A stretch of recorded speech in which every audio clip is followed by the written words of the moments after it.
आपकी आवाज नहीं आ रही है।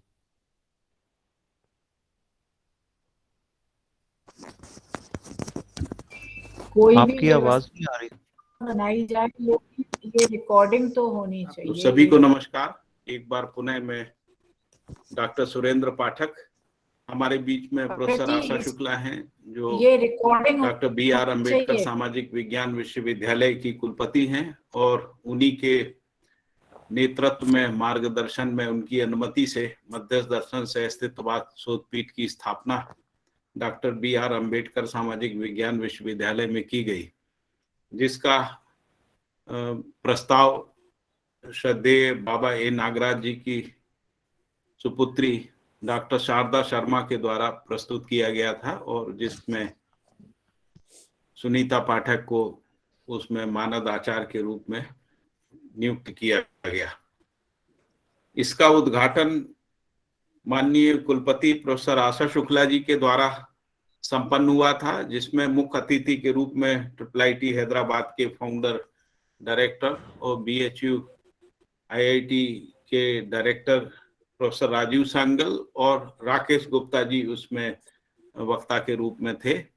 जब इसका उद्घाटन हुआ, इसके बाद पहला विशेष व्याख्यान डॉक्टर अंजलि अवधिया का हुआ। उसके बाद श्री भारत भूषण त्यागी, जो पद्म श्री भी हैं, उनका व्याख्यान, विशेष व्याख्यान जो है शोधपीठ की तरफ से किया गया। तीसरा व्याख्यान साधन भट्टाचार्य जी का था, और आज चौथा व्याख्यान है जो श्री राजेश कुमार जी के द्वारा प्रस्तुत किया जाना है। राजेश कुमार जी दिल्ली में डाइट के प्रिंसिपल हैं, और दिल्ली सरकार के द्वारा जो हैप्पीनेस कैरिकुलम लॉन्च किया गया, उसकी जो कमेटी थे उसके भी चेयरमैन रहे हैं। तो आपके नेतृत्व में ही हैप्पीनेस कैरिकुलम तैयार हुआ था, जिसका इम्प्लीमेंटेशन दिल्ली सरकार के द्वारा पिछले 4 साल से किया जा रहा है, जिसमें मेंटर टीचर के माध्यम से पूरे दिल्ली के अध्यापकों को, शिक्षकों को एक कंपलसरी हैप्पीनेस प्रोग्राम से जोड़ने का प्रयास दिल्ली सरकार के द्वारा किया गया। बाद में देश की और भी सरकारों ने इससे इंस्पायर होकर अपने यहाँ हैप्पीनेस कैरिकुलम या यूनिवर्सल ह्यूमन वैल्यूज या वैल्यू एजुकेशन के रूप में बहुत सारे पाठ्यक्रम को इनकलकेट करने का प्रयास जो है वो किया है। भाई राजेश कुमार जी मध्यस्थ दर्शन से अस्तित्ववाद के भी अध्येता हैं, और विगत कुछ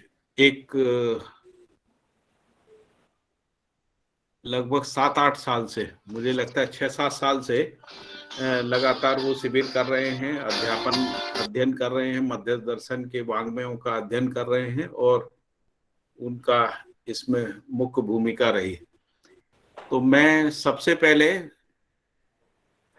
मध्यस्थ दर्शन से अस्तित्ववाद शोधपीठ की मानद आचार्य सुनीता पाठक जी को प्रस्तावना वक्तव्य के लिए आमंत्रित कर रहा हूं, और इसके बाद फिर राजेश कुमार जी का मुख्य वक्तव्य होगा, और माननीय कुलपति जी अपना अध्यक्षीय उद्बोधन प्रस्तुत करेंगे।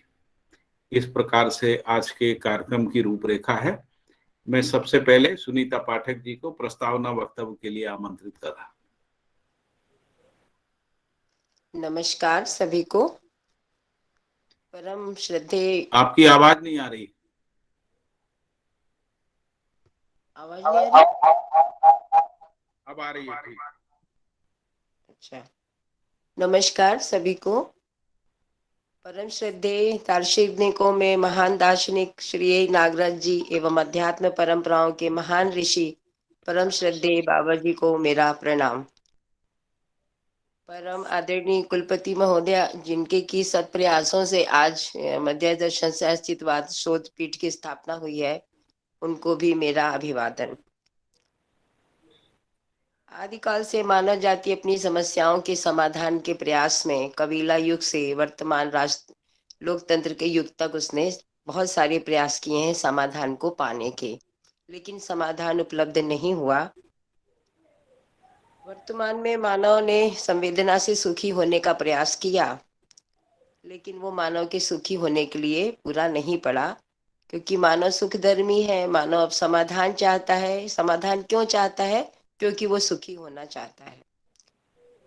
तो वर्तमान तक मानव ने जिन दो प्रकार की विचारधाराओं का प्रयोग अपनी समस्याओं के समाधान के लिए किया, उससे वो और भी ज्यादा समस्याओं में घिर गया। जैसे मानव में निहित मानव के प्रति जो अविश्वास था, उसका तो कोई समाधान मानव जाति को उपलब्ध नहीं हुआ, लेकिन प्राकृतिक जो पर्यावरण असंतुलन है, उसकी समस्या से भी वर्तमान में मानव जाति घिर गई है और मानव जाति के भविष्य पर आसन्न संकट छा गया है। ऐसे में मानव जो है अनेक प्रयास कर रहा है समाधान के खोजने के, जैसा कि वो आदिकाल से करता रहा है। उन्हीं प्रयासों की श्रृंखला में एक प्रयास मध्य दर्शन से अस्तित्ववाद का प्रस्ताव है, जो कि धरती पर मानव जाति के भविष्य के लिए एक संभावना के रूप में उदय हुआ है। इसी प्रस्ताव में शिक्षा और व्यवस्था के माध्यम से इसको मानव परंपरा में सुलभ कराने का प्रयास कई जगह चल रहा है। और उन्हीं प्रयासों की श्रृंखला में एक प्रयास दिल्ली सरकार में हैप्पीनेस करिकुलम के माध्यम से भी चल रहा है।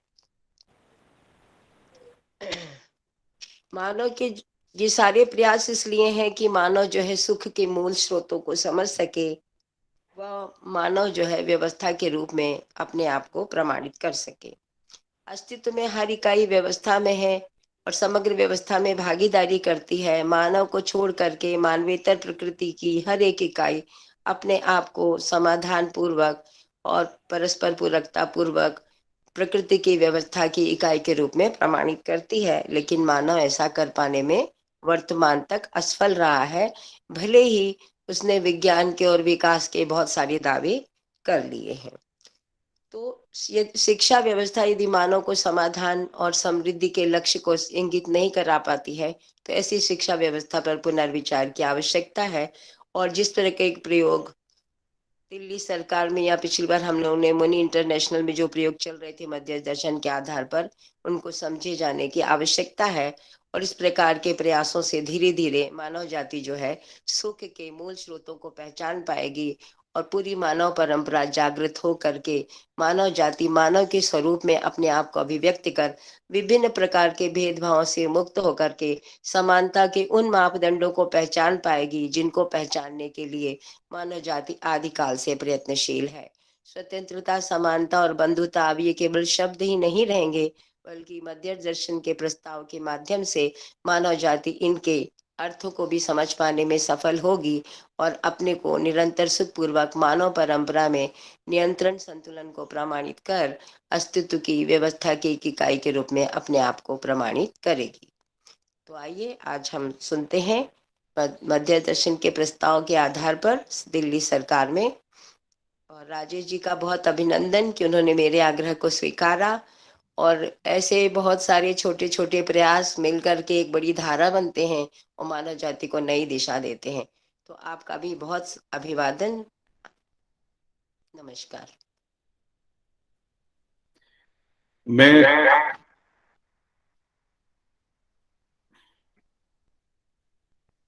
मैं आवाज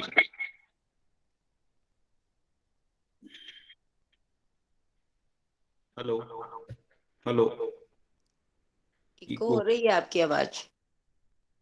इको हो रही है? अभी भी हो रही है? मुझे लगता है कि ये एक बार शेयरिंग स्टॉप कर दीजिए, शेयरिंग को स्टॉप कर दीजिए।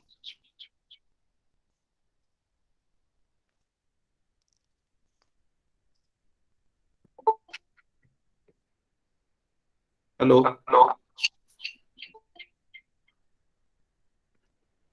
हेलो, हाँ अभी शायद ठीक, अभी भी आपके यहाँ पर शायद 2 इंस्ट्रूमेंट चल रहे हैं, इस वजह से इको आती है। एक को बंद करना होगा। अगर 2 इंस्ट्रूमेंट पास पास चलेंगे और दोनों का माइक ऑन होगा तो इको आती है। नहीं, वो तो एक ही चल रहा है, दूसरा नहीं, तो 2 हैं, कहीं ना कहीं 2 हैं। जहाँ माइक ऑन है। एक मिनट, जस्ट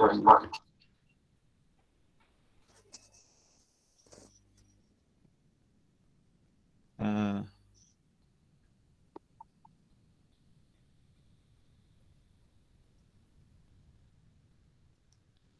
बात बोलिए आप, बोलिए आप।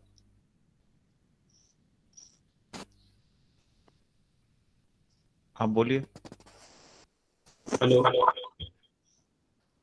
दो इंस्ट्रूमेंट हैं कहीं।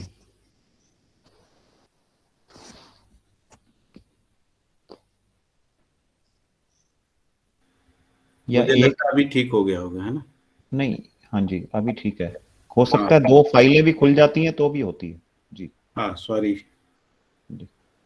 तो मैं इससे पहले कि राजेश कुमार जी को आमंत्रित करूं, उनके बारे में कुछ बताना चाहता हूं कि आप एससीईआरटी में डायरेक्टर रहे, और एससीईआरटी के डायरेक्टर होने से पहले आप डायरेक्टरेट ऑफ एजुकेशन दिल्ली भी रहे हैं, और वर्तमान में आप डाइट के प्रिंसिपल हैं। और ये जो कैरिकुलम है, इस कैरिकुलम कमेटी के भी आप चेयरमैन रहे हैं। और आपके आपने जो पीएचडी है वो 91 में आपको पीएचडी अवार्ड हुई थी।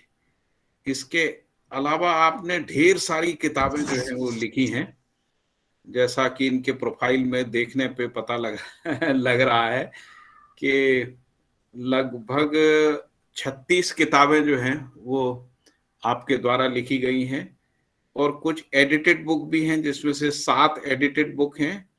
और इसके अलावा जो आपके रिसर्च पेपर बहुत सारी जर्नल्स में पब्लिश हुए, उनकी संख्या भी काफी बड़ी है। मतलब लगभग 17 रिसर्च पेपर आपके नेशनल इंटरनेशनल जर्नल्स में पब्लिश हुए हैं। और इसके अलावा बहुत सारी पुस्तकों में आपके रिसर्च आर्टिकल भी पब्लिश हुए हैं, वो भी काफी हैं। और फिर आपने कुछ रिसर्च प्रोजेक्ट भी आपके मार्गदर्शन में लिए गए हैं, उनकी संख्या यदि मैं यहाँ बोलना शुरू करूं तो लगभग 12 के आसपास आपने रिसर्च प्रोजेक्ट जो है अपने कार्यकाल में पूरे किए हैं।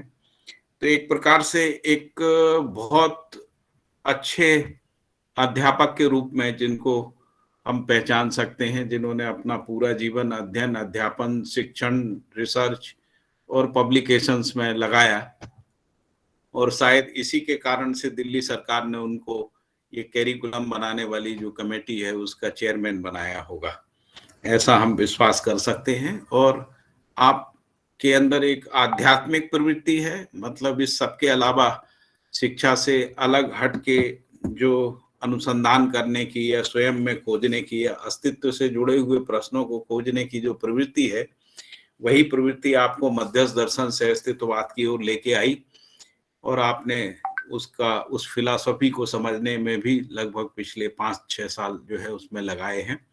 मैं बहुत आदर के साथ राजेश जी को आमंत्रित कर रहा हूं अपना वक्तव्य प्रस्तुत करने के लिए हैप्पीनेस कैरिकुलम के लिए, जिसका हमने अनुवाद किया है आनंदमय पाठ्यक्रम। तो मैं आमंत्रित कर रहा हूं राजेश जी को, राजेश कुमार जी को, डॉक्टर राजेश कुमार जी को अपना वक्तव्य प्रस्तुत करने के लिए।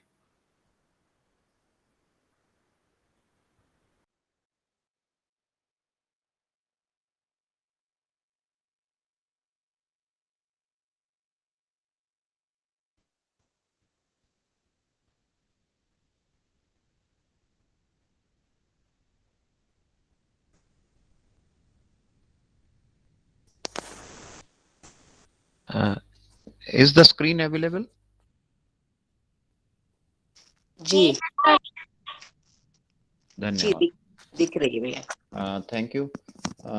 सभी को आभार। सबसे पहले मैं कृतज्ञता ज्ञापित करना चाहता हूं बाबा जी के प्रति, जिनकी लिखी हुई पुस्तकों, जिनके दिए हुए ज्ञान और जिनके दिखाए हुए मार्ग के बदौलत हम एक सही मार्ग और सही दिशा की तरफ अब बढ़ पा रहे हैं।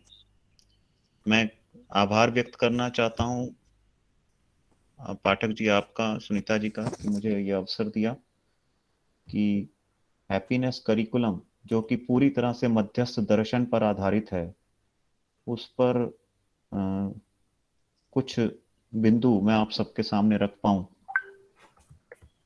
हालांकि एक सागर के सामने एक बूंद जितनी स्थिति है हमारी, लेकिन फिर भी मैं प्रयास करूंगा कि जितना भी मेरे पास उपलब्ध सामग्री है मैं इस सीमित समय में आप सबके साथ शेयर कर पाऊं। तो मैं अपनी बात को प्रारंभ करता हूं कि इसको बनाने में सबसे ज्यादा मैं कृतज्ञता ज्ञापित करना चाहता हूं हमारे एजुकेशन मिनिस्टर और deputy chief minister Shri Manish Sisodia ji का। उनके प्रति मेरी बड़ी कृतज्ञता है, उनका आभार व्यक्त करना चाहता हूं कि उन्होंने ही सबसे पहले इस दिए से हमारा परिचय करवाया और वो हम सबको अभ्युदय संस्थान अछौती में लेकर के गए, जहां पर हम इससे सबसे पहले रूबरू हुए। और वहां जाने के उपरांत जो है वो फिर हमको ये 1-1.5 वर्ष अध्ययन और ये सब इसके दौरान जो लगे रहे, और जैसे जैसे ये सूचनाएं सारी मिली तो उन सूचनाओं के आधार पर फिर हमने बैठ करके ये सोचा कि किस तरह से ये बच्चों तक ये बात पहुंचाई जाए, क्योंकि ये तो शिक्षा की वस्तु है। तो मध्यस्थ दर्शन को बच्चों के साथ उनके लेवल पर ला करके किस प्रकार से दिया जा सकता है, इस पर पेडागोजिकली कुछ विचार हुए। तो कहानियों के माध्यम से और कविताओं के क्या कहते हैं, एक्टिविटीज, माइंडफुलनेस और एक्सप्रेशंस, इन 4 विधाओं के माध्यम से हम इसको लाने में प्रयास हुए। पर उससे पहले बीच में कुछ चीजें जो बार बार हमारे साथ टकराई, मैं वहां से इनको कनेक्ट करना चाहता हूँ। सुनीता जी, मेरी ये विजिबल है स्क्रीन? जी भैया दिख रही है। पीपीटी विजिबल है ना? ठीक है। तो मैं सबसे पहले इस नीड की तरफ मैं बढ़ता हूं कि इसकी नीड क्या थी, क्यों हमें लगा कि शिक्षा में इसको लाया जाए। तो आप ये देखेंगे कि अगर विद्यार्थियों की तरफ हम ध्यान देते हैं तो उसके पास कितनी तरह के स्ट्रेस रहते हैं। मिड टर्म एग्जाम्स आ रहे हैं, ट्यूशन फीस देनी है, रिलेशनशिप्स की उनकी समस्याएं हैं, सेल्फ एस्टीम की समस्याएं हैं, बुलिंग है, एग्जाम्स हैं, ग्रेड्स की बहुत बड़ी प्रॉब्लम रहती है उनके साथ, डिप्रेशन में अलग प्रकार के विभिन्न प्रकार के डिप्रेशन उनके साथ रहते हैं, स्कूल के काम, स्टूडेंट्स लोन और पैसे की भी समस्या, पीयर प्रेशर्स, असाइनमेंट्स। और इन सब से क्या होता है, यही नहीं है, इस स्टूडेंट्स लाइफ के बाद जब वो आगे चले जाते हैं तो हम उनके साथ अलग अलग प्रकार के स्ट्रेस देखते हैं, जिनकी जो कहीं स्पाउस के या फैमिली के या फ्रेंड्स के डेथ, हेल्थ के वजह से कुछ इश्यूज आ गए, क्राइम की वजह से कुछ इश्यूज हुए, सेक्सुअल मोलेस्टेशन है, मगिंग है, बर्गलरी है, पिक पॉकेटिंग है, सेल्फ अब्यूज है, ड्रग अब्यूज, अल्कोहलिज्म और सेल्फ हार्म। आप पाएंगे कि सबसे ज्यादा आप ये विद्यालयों में और कॉलेजेस में इनको खूब मिलेगा आपको। फैमिली चेंज जो होते हैं, जब सेपरेशन हो जाते हैं, पेरेंट्स डाइवोर्स हो जाते हैं, कोई नया बेबी आ गया, मैरिज हो गई, तो उनके बाद फिर बहुत स्ट्रेस लेवल घटता नहीं है, बढ़ जाता है। बहुत सारे आर्गुमेंट्स इश्यूज होते हैं, सेक्सुअल प्रॉब्लम्स हैं, फिजिकल चेंजेस हैं। तो ये सारी जो चीजों को आप देखेंगे तो शिक्षा में कहीं भी कोई भी ऐसी व्यवस्था नहीं नजर आ रही है आज की शिक्षा में कि जो इन चीजों से कैसे पार पाए, इसको सिखा पाए। ये एक बहुत बड़ा अकाल और एक बहुत बड़ा अभाव हमको दिखाई दिया, जबकि शिक्षा का मूल दायित्व था कि वो जीना तो सिखाए। और ये जब हम देखते हैं तो आप साथ साथ ये भी देखते हैं कि education is required to reduce these increasing suicides rates among the teenagers. Depleting value system है, उसके लिए कोई हमारे को सॉल्यूशन नहीं दिखता। रिलेशंस के बीच में जो वाइडनिंग गैप्स है वो बढ़ता चला जा रहा है। एग्रेशंस बच्चों के अंदर आप लगातार देख रहे हैं कि बहुत ज्यादा बढ़ रहा है। थ्रॉट कट कॉम्पिटिशंस है, जिसकी वजह से बच्चे स्ट्रेस में आकर के, अगर कहीं पर कोई मार्क्स अच्छे नहीं आए, ग्रेड्स अच्छा नहीं आया, जॉब नहीं मिल रही, कहीं इंटरव्यू में फेल हो गए तो सुसाइड कर लेते हैं। कौन बचाएगा उनको? कंटिन्यूअस राइज इन टेररिज्म आप देख पा रहे हैं। अगर मैं इंटरनेशनल लेवल या नेशनल लेवल पर देखता हूं तो ग्लोबल वार्मिंग, पॉल्यूशन, इसके लिए क्या हो रहा है, कोई विचार नहीं है। शिक्षा के अंदर इसकी कोई व्यवस्था हो कि शिक्षा कहीं हमें उस दिशा में लेकर के जाए। तो अगर हम देखते हैं तो सुप्रीम कोर्ट ने सबसे पहले ये इस तरफ ध्यान इंगित करवाया कि 1947 में हमारी 12% लिटरेसी रेट था, जो कि 2011 में 74% हो गया। तो सुप्रीम कोर्ट ये कहता है कि today that the education system in country has failed, मैं यहां पर मार्क करूंगा कि वो क्लियर सुप्रीम कोर्ट कह रहा है कि it is failed to achieve the objective and it has to be reformed immediately. It is unfortunate that today education, instead of reforming the human behavior, in our humble opinion, appear to have failed to achieve to its objectives। 12% से 74%, 74% हमारा literacy rate बढ़ गया, लेकिन human values लगातार घट रही हैं, happiness लगातार घट रही है। तो ये जो एक अलार्मिंग सिचुएशन थी, इसने हमें बाध्य कर दिया कि हम सोचें कि हमें शिक्षा व्यवस्था को में क्या लाना है। और इसी सोच की तरफ सबसे पहले हमको ध्यान दिलाया यूनेस्को ने। यूनेस्को ने कहा कि this is how much happy are the children within these educational system made for them. ये जो शिक्षा को खुशी देने की तरफ लेके जाना था, वो शिक्षा ही कहीं दुख का कारण बन गया है। एनसीएफ 2005 ने फिर ये कहा कि education must be the process of self discovery and learning. और अभी जो रिसेंट शिक्षा के अंदर आया है नेशनल एजुकेशन पॉलिसी, जो रिसेंट हमारी पॉलिसी 2020 है, एजुकेशन पॉलिसी 2020 के अंदर बहुत ज्यादा स्ट्रेस है कि बहुत ज्यादा दबाव, बहुत ज्यादा फोकस किया गया है कि हम सोशियो इमोशनल लर्निंग की तरफ आगे बढ़ें। पर हमारे पास सोशियो इमोशनल लर्निंग नहीं, इस स्ट्रेस से बचने के डिफरेंट तरीके हैं क्या? आप देखेंगे कि what are the tips we are using nowadays to beat the stress up, to avoid unnecessary stress, alter the situation, adopt the stressor, make time to relax, have fun and exercises। बस ये सब हम बोलते हैं, या हम कहते हैं कि थेरेपी ले लो, कुछ म्यूजिक सुन लो, टाइम मैनेजमेंट कर लो, स्पा ले लो, एक्सरसाइज करो, हॉबी करो। These all are just temporary measures. आप कुछ मिनट, अल्टीमेटली तो फिर उसी दुनिया में रहना है, उस दुनिया से कहाँ बचा पाता है ये। आप एक्सरसाइज करेंगे, स्पा करेंगे, थेरेपी करेंगे, म्यूजिक करेंगे, टाइम नेचर के पास जाएंगे, कितनी देर? अल्टीमेटली फिर उसी स्ट्रेस के अंदर हमको आना है, उसी स्ट्रेस भरे माहौल में रहना है। और इस चीज से सबसे दुखी होकर के जो व्यक्ति जो है वो सुसाइड कर लेता है। क्या कोई परमानेंट तरीका नहीं है कि ये दुख हमारे पास ना हो? तो present happiness status of India को अगर हम देखते हैं तो 1917 में 122nd रैंक था हमारा 155 कंट्रीज में। आप देखिए क्या स्थिति है हमारी। 133वें रैंक पर चले गए हम 2018 में, और आज की डेट में अगर हम देखें तो 146 पोजीशन आ गई है। बताइए, 146वीं स्थिति पर है हम 155 देशों में। वो भारत जो कि पहले कभी सारी दुनिया को जीने का तरीका सिखाया करता था, आज 146वें स्थान पर हैप्पीनेस इंडेक्स में रखा जाता है। मैं अभी इस पर क्वेश्चन मार्क नहीं लगा रहा हूं कि हैप्पीनेस इंडेक्स किस तरह से कैलकुलेट होता है, लेकिन स्थिति तो भयानक है, इससे तो हम सभी सहमत हैं। One of the possible solutions जो हमको नजर आता है, is a strong humanitarian and social basis of introduction of, ये रीजन थे जिससे हमें सोचने पर बाध्य होना पड़ा कि हमें हैप्पीनेस करिकुलम लाना पड़ेगा, हमें शिक्षा के अंदर कुछ परिवर्तन लाना पड़ेगा ताकि विद्यार्थियों को हम खुशी कैसे मिलेगी उस दिशा की तरफ लेकर के जाएं। और मध्यस्थ दर्शन इसका एक बहुत बड़ा मार्ग प्रशस्त करता है। In keeping children's mind focus in work, living in harmony with family and society जो सिखा पाए, ये बेसिकली कुछ चीजें हैं जो हमें लगता है कि हम हैप्पीनेस करिकुलम के जरिए उसको एक ऑब्जेक्टिव्स मान लीजिए कि जिस दिशा में वो हमको उस तरफ ले जा सकता है। तो इसको अगर हम देख करके आगे बढ़ते हैं तो एक कंसेप्ट हम सबके सामने रख पाए मध्यस्थ दर्शन से रूबरू होने के बाद कि happiness is an underlying aspiration behind every human activity according to coexistentialism. मध्यस्थ दर्शन सहस्त्रवाद की अगर हम रोशनी में देखें, जो उसके प्रोफाउंडेड हैं श्री ए नागराज जी, जिनके प्रति मैं कृतज्ञता ज्ञापित करता हूं बार बार, उनकी डेफिनेशन है हैप्पीनेस की, it is a state of no conflict, synergy, state of being in acceptance, यानी when one is in harmony with in and with in outside world. अभी जो हमारे बच्चों की हैप्पीनेस की डेफिनेशन क्या रह गई है, जो मैंने अभी आपके सामने जो पीछे कुछ मोमेंट्री सॉल्यूशंस बताए थे कि वो कहीं दुख में होते हैं तो कहीं म्यूजिक सुन लो, कहीं स्पा कर लो, कहीं एक्सरसाइज कर लो, थोड़ा हेल्थ की तरफ ध्यान दे दो, थोड़ा सा योगा कर लो।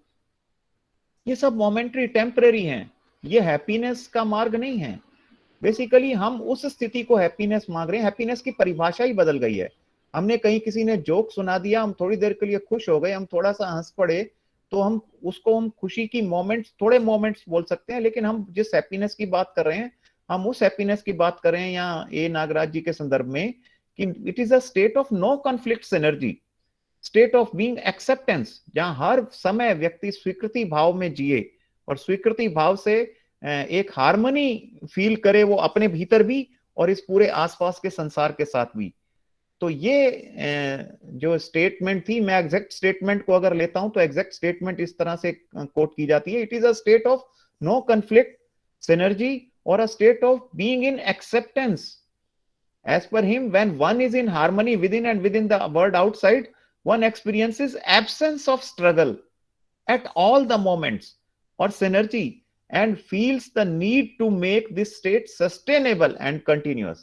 यानी जब मैं जीवन में हर पल खुश रहूं, कोई एक भी पल ऐसा ना हो कि मैं दुखी अपने आप को पाऊं, तो और हर समय एक सामंजस्य मैं महसूस कर सकूं, तो उसको हम स्टेट ऑफ हैप्पीनेस कह रहे हैं। अब हमारे पास हैप्पीनेस के जो विभिन्न मार्ग जो दिखते हैं इस समय एग्जिस्टिंग जो है वो है फूड, अच्छा सा खाना खा लिया मजा आ गया, कोई अच्छी सी फिल्म देख ली, म्यूजिक सुन लिया तो मजा आ गया, फिल्म देख ली तो मजा आ गया, थोड़ा 2-4 मिनट किसी के साथ खेल लिए मजा आ गया, ये हैप्पीनेस मान रहे हैं हम। स्पोर्ट्स खेल लिया, स्टडीज कर ली, कुछ अच्छी सी कहानी पढ़ ली, कोई अपने छोटे मोटे कोई गोल अचीव हो गए, थोड़ा सो लिए, सोते हुए उठना नहीं चाहते, ये हमारी हैप्पीनेस के मार्ग हैं।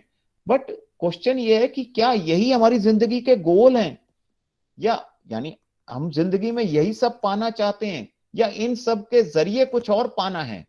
बेसिकली गोल हमारा फिल्म देखना, म्यूजिक, फूड वगैरह ये है, या हैप्पीनेस है, इसको थोड़ा देखना पड़ेगा। और एक और इंपॉर्टेंट बात है कि क्या ये जो गोल है वो सबके लिए सेम है या डिफरेंट है।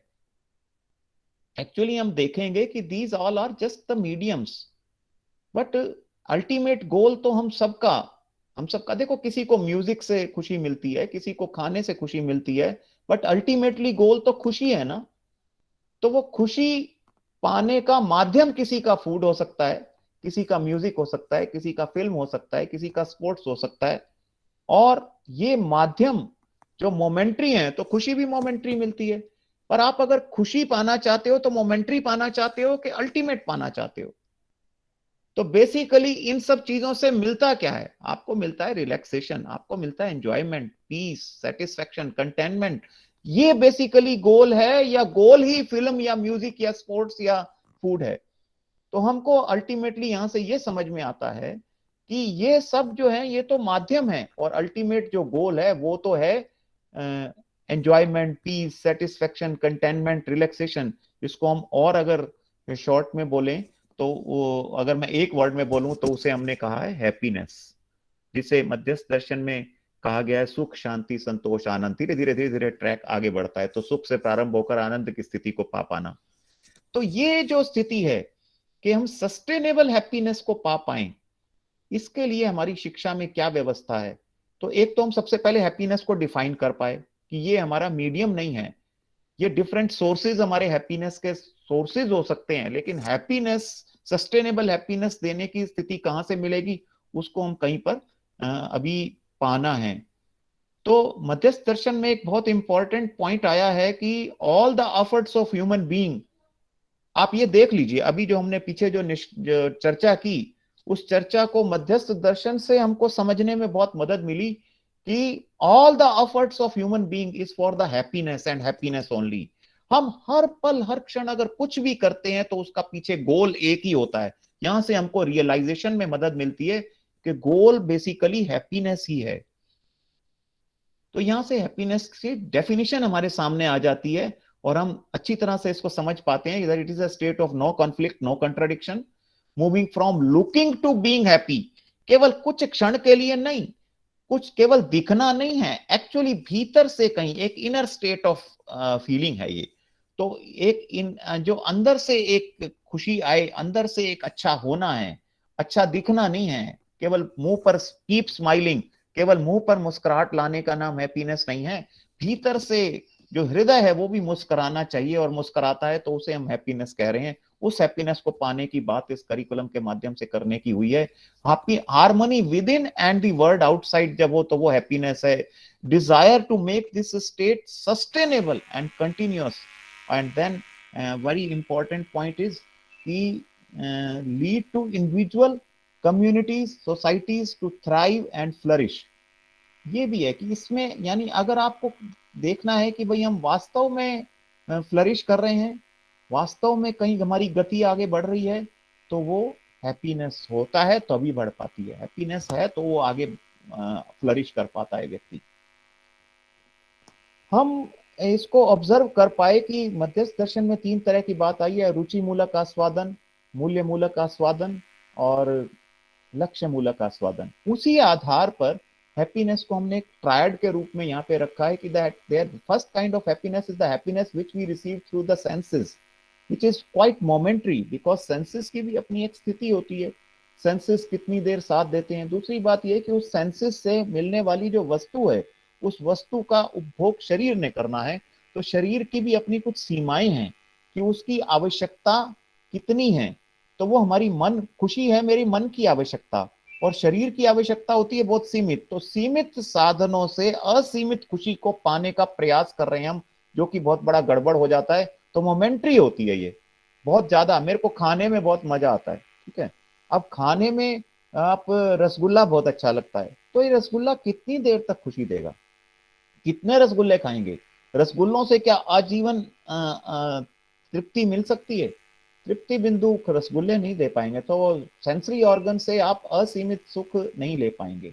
Happiness through feelings of relationship number 2 पर आता है, which is our feeling in relationship. जैसे कुछ फीलिंग्स हैं, affection, care, gratitude. Beyond momentary happiness हम ये देख पाते हैं कि जब हम किसी के कोई हमारे प्रति कृतज्ञता ज्ञापित करता है, कोई हमारा सम्मान करता है, कोई केयर करता है, तो हमें एक डीपर हैप्पीनेस की फीलिंग होती है। But this is also not sustainable, but this is the way. हम कहीं भाव को समझते हैं और भाव से कहीं प्रसन्नता को प्राप्त करते हैं। The third kind of happiness is the learning and awareness. ये इंपॉर्टेंट है कि जब हमें अवेयरनेस ऑफ आवर थॉट्स, जब हमें हमारे विचार और हमारे भाव स्पष्ट होते हैं और वो कहीं परिमार्जित होकर के सही हो जाते हैं, जब हम हर समय स्थिर भाव के साथ प्रसन्नता को फील कर पाते हैं, स्वीकृति भाव से जी पाते हैं, तो फिर वो सस्टेनेबल हैप्पीनेस हमारे भीतर हम उसको अनुभव कर सकते हैं। यानी we have to be mindful to our actions all the time. When चाहे हम खा रहे हैं, पी रहे हैं, हर समय जो भी कार्य हमारे जीवन में संपन्न हम कर रहे हैं, उसमें हमारे भाव कैसे हैं और हमारे विचार कैसे हैं और हमारे कार्य कैसे हैं। इन तीनों में जब हार्मनी आ जाती है और वो हमारी अपनी ही स्थिति, हमारी जो इस समय की मेरे स्वभाव के अनुरूप अगर वो होते हैं, जब there is when they all are free from internal conflicts, तो उसको हम कह सकते हैं कि ये हमारी सस्टेनेबल हैप्पीनेस की स्थिति है। मैं कह रहा हूँ भाव, विचार और कार्य उसी अनुरूप हमारी एक्शंस होते हैं, क्रियाएं होती हैं। तो भाव, विचार और क्रियाओं में हार्मनी हो, एक रूपता हो, जो महात्मा गांधी ने भी यही कहा था। और दूसरी इंपॉर्टेंट बात यह कि ये तीनों एक रूपता स्वभाव के अनुरूप होती हैं। तो ये बहुत बढ़िया हैप्पीनेस की, सस्टेनेबल हैप्पीनेस की स्थिति की तरफ हमको लेके जाता है। What happiness is not, basically ये हमको ये नहीं बताता व्हाट नॉट टू डू। जैसे मेरे अंदर के भाव बहुत अच्छे हैं, मुझे एक बार मेरे विचारों में मुझे पता चल गया कि ये चीज अच्छी नहीं है, ये जो मैं मुझे जिस बात, जब ये फर्स्ट 2 के बाद मुझे ये समझ में आ जाता है कि मोमेंट्री हैप्पीनेस जो है वो क्या है, शरीर से सुख परमानेंट सुखी नहीं हुआ जा सकता। जब मुझे ये समझ में आ गया कि ये कोई भी एक वस्तु कूड़ा है, तो मैं उस कूड़े को क्यों खाऊंगा, जब ये अच्छी से मुझे पता चल जाता है, तो पता चल जाना ही पर्याप्त है, ऑब्जर्व कर लेना ही पर्याप्त है। उसमें किसी के निर्देश की आवश्यकता नहीं होती कि what to do and what not to do. It is not a moral science also, it is not a discourse for create but creating a journey for the learners. It's more than a state of excitement और momentary pleasures, उससे कहीं ऊपर की चीज है ये। तो ये जिस हैप्पीनेस की हम बात कर रहे हैं, बेसिकली वो एक सस्टेनेबल हैप्पीनेस है, studied for long leadership oriented education system but missed happy individuals। जिस करिकुलम को हमने सभी काफी साथियों ने मिलकर के डिजाइन किया, उसमें एक ज्वाइंट टीम थी, करीब 20 टीचर्स थे, डाइट फैकल्टी मेंबर्स थे, प्रिंसिपल्स थे, सम रेप्यूटेड इंडिविजुअल्स थे, रिप्रेजेंटेशंस ऑफ ऑर्गेनाइजेशंस था, working in the area of child psychology and value education. 5 NGO जिसको हम कह सकते हैं, 5 एनजीओ थे जिन्होंने इस कंटेंट को क्रिएट किया और क्रिएट करने में पूरा कंट्रीब्यूशन दिया। उसमें सबसे बड़ा कंट्रीब्यूशन अभिभावक विद्यालय का था और उसके प्रति हमारा बहुत बहुत आभार है, जो कि काफी वर्षों से मध्यस्थ दर्शन की रोशनी में शिक्षा के क्षेत्र में काफी कार्यरत है।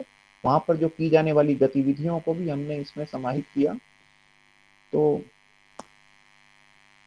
व्हाट इज हैप्पीनेस करिकुलम, अब मैं इसको थोड़ा सा और अभी कंट्रीब्यूटर्स जो थे उनके बाद हम इस पर आते हैं कि happiness curriculum in school is to educate children to ensure harmony with their inner being and discover self in the process of learning. And if we inculcate happiness in children right from the childhood, they will grow up to become stress free and happier adults.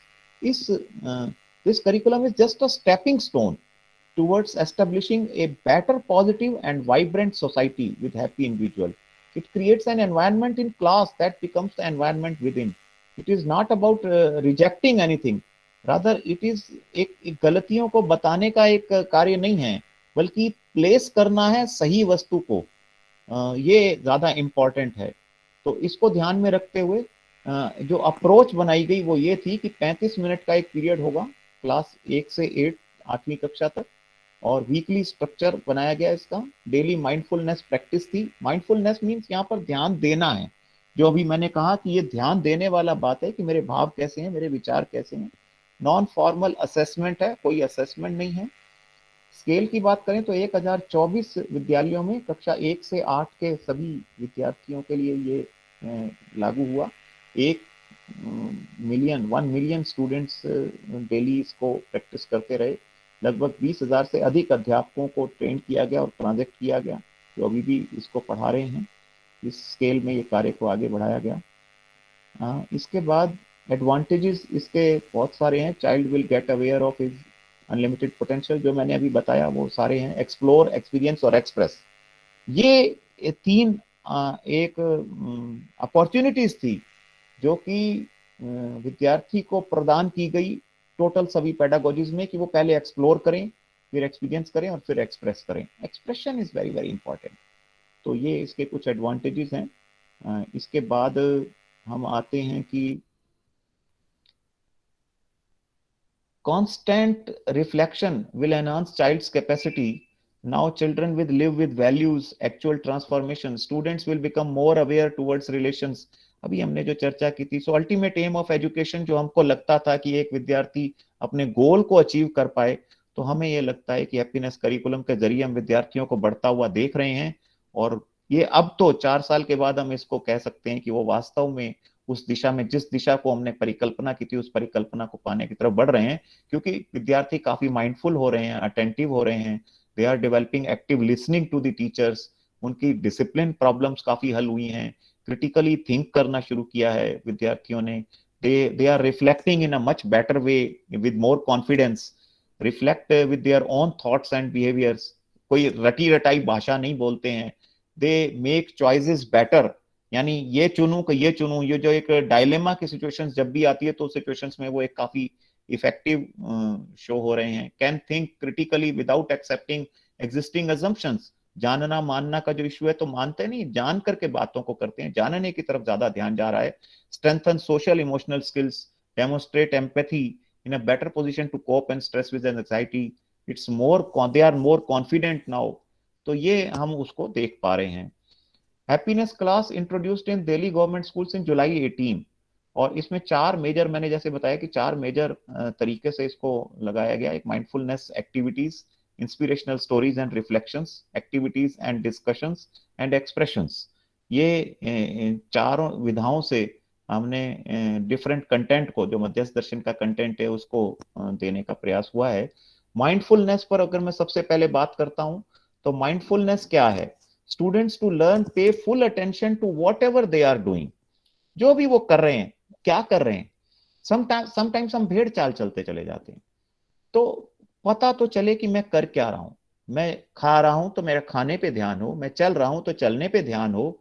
तो एक carefully observe करना, ये बहुत important है। तो mindfulness is not any meditation, meditation से मिलता जुलता है लेकिन मेडिटेशन नहीं है। Monday को the entire 1 period of mindfulness with small mindfulness related activities is being conducted in every class from class 1 to 8. Children are trained to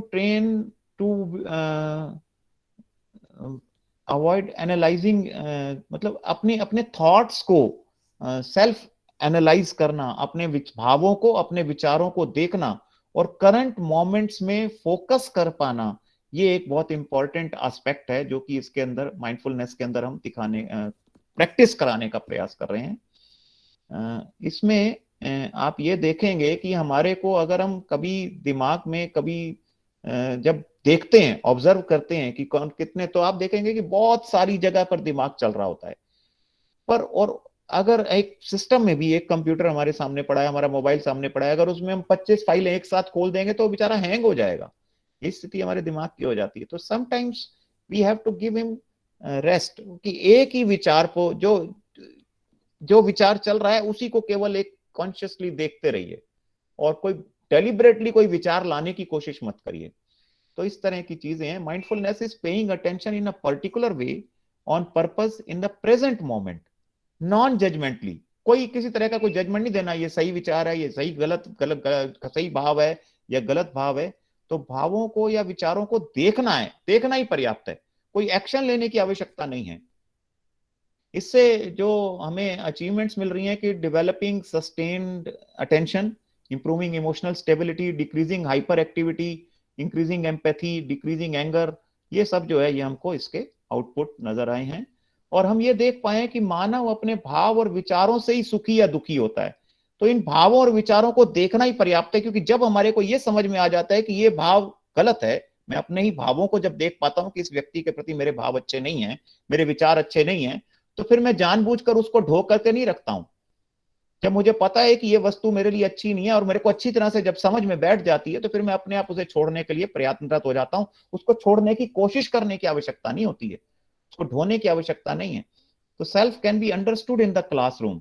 role of jeevan is larger than the role of the body when we realise these facts.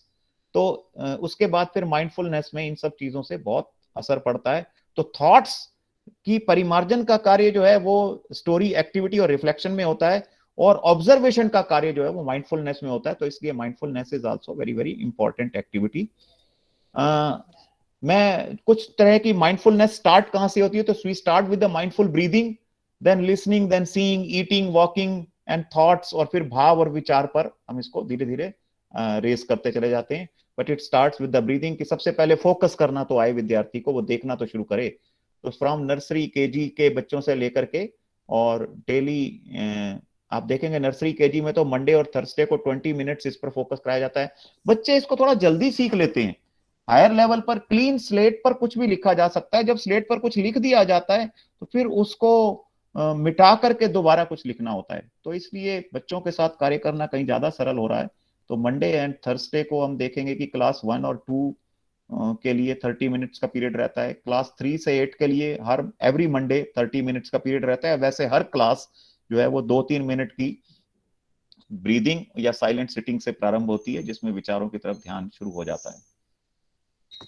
Next जो pedagogy है वो है story, जो कि realistic है, reflecting conflicts की तरफ लेकर के जाती हैं। हर स्टोरी के बाद कुछ प्रश्न होते हैं। माइंडफुल ब्रीदिंग से स्टार्ट होती है, स्टोरी सुनाते हैं और उसके बाद स्टूडेंट्स को हम चर्चा के लिए कुछ प्रस्तावित बिंदु या रिफ्लेक्टिव क्वेश्चंस दिए जाते हैं, जिन्हें हम चिंतन के प्रश्न कहते हैं।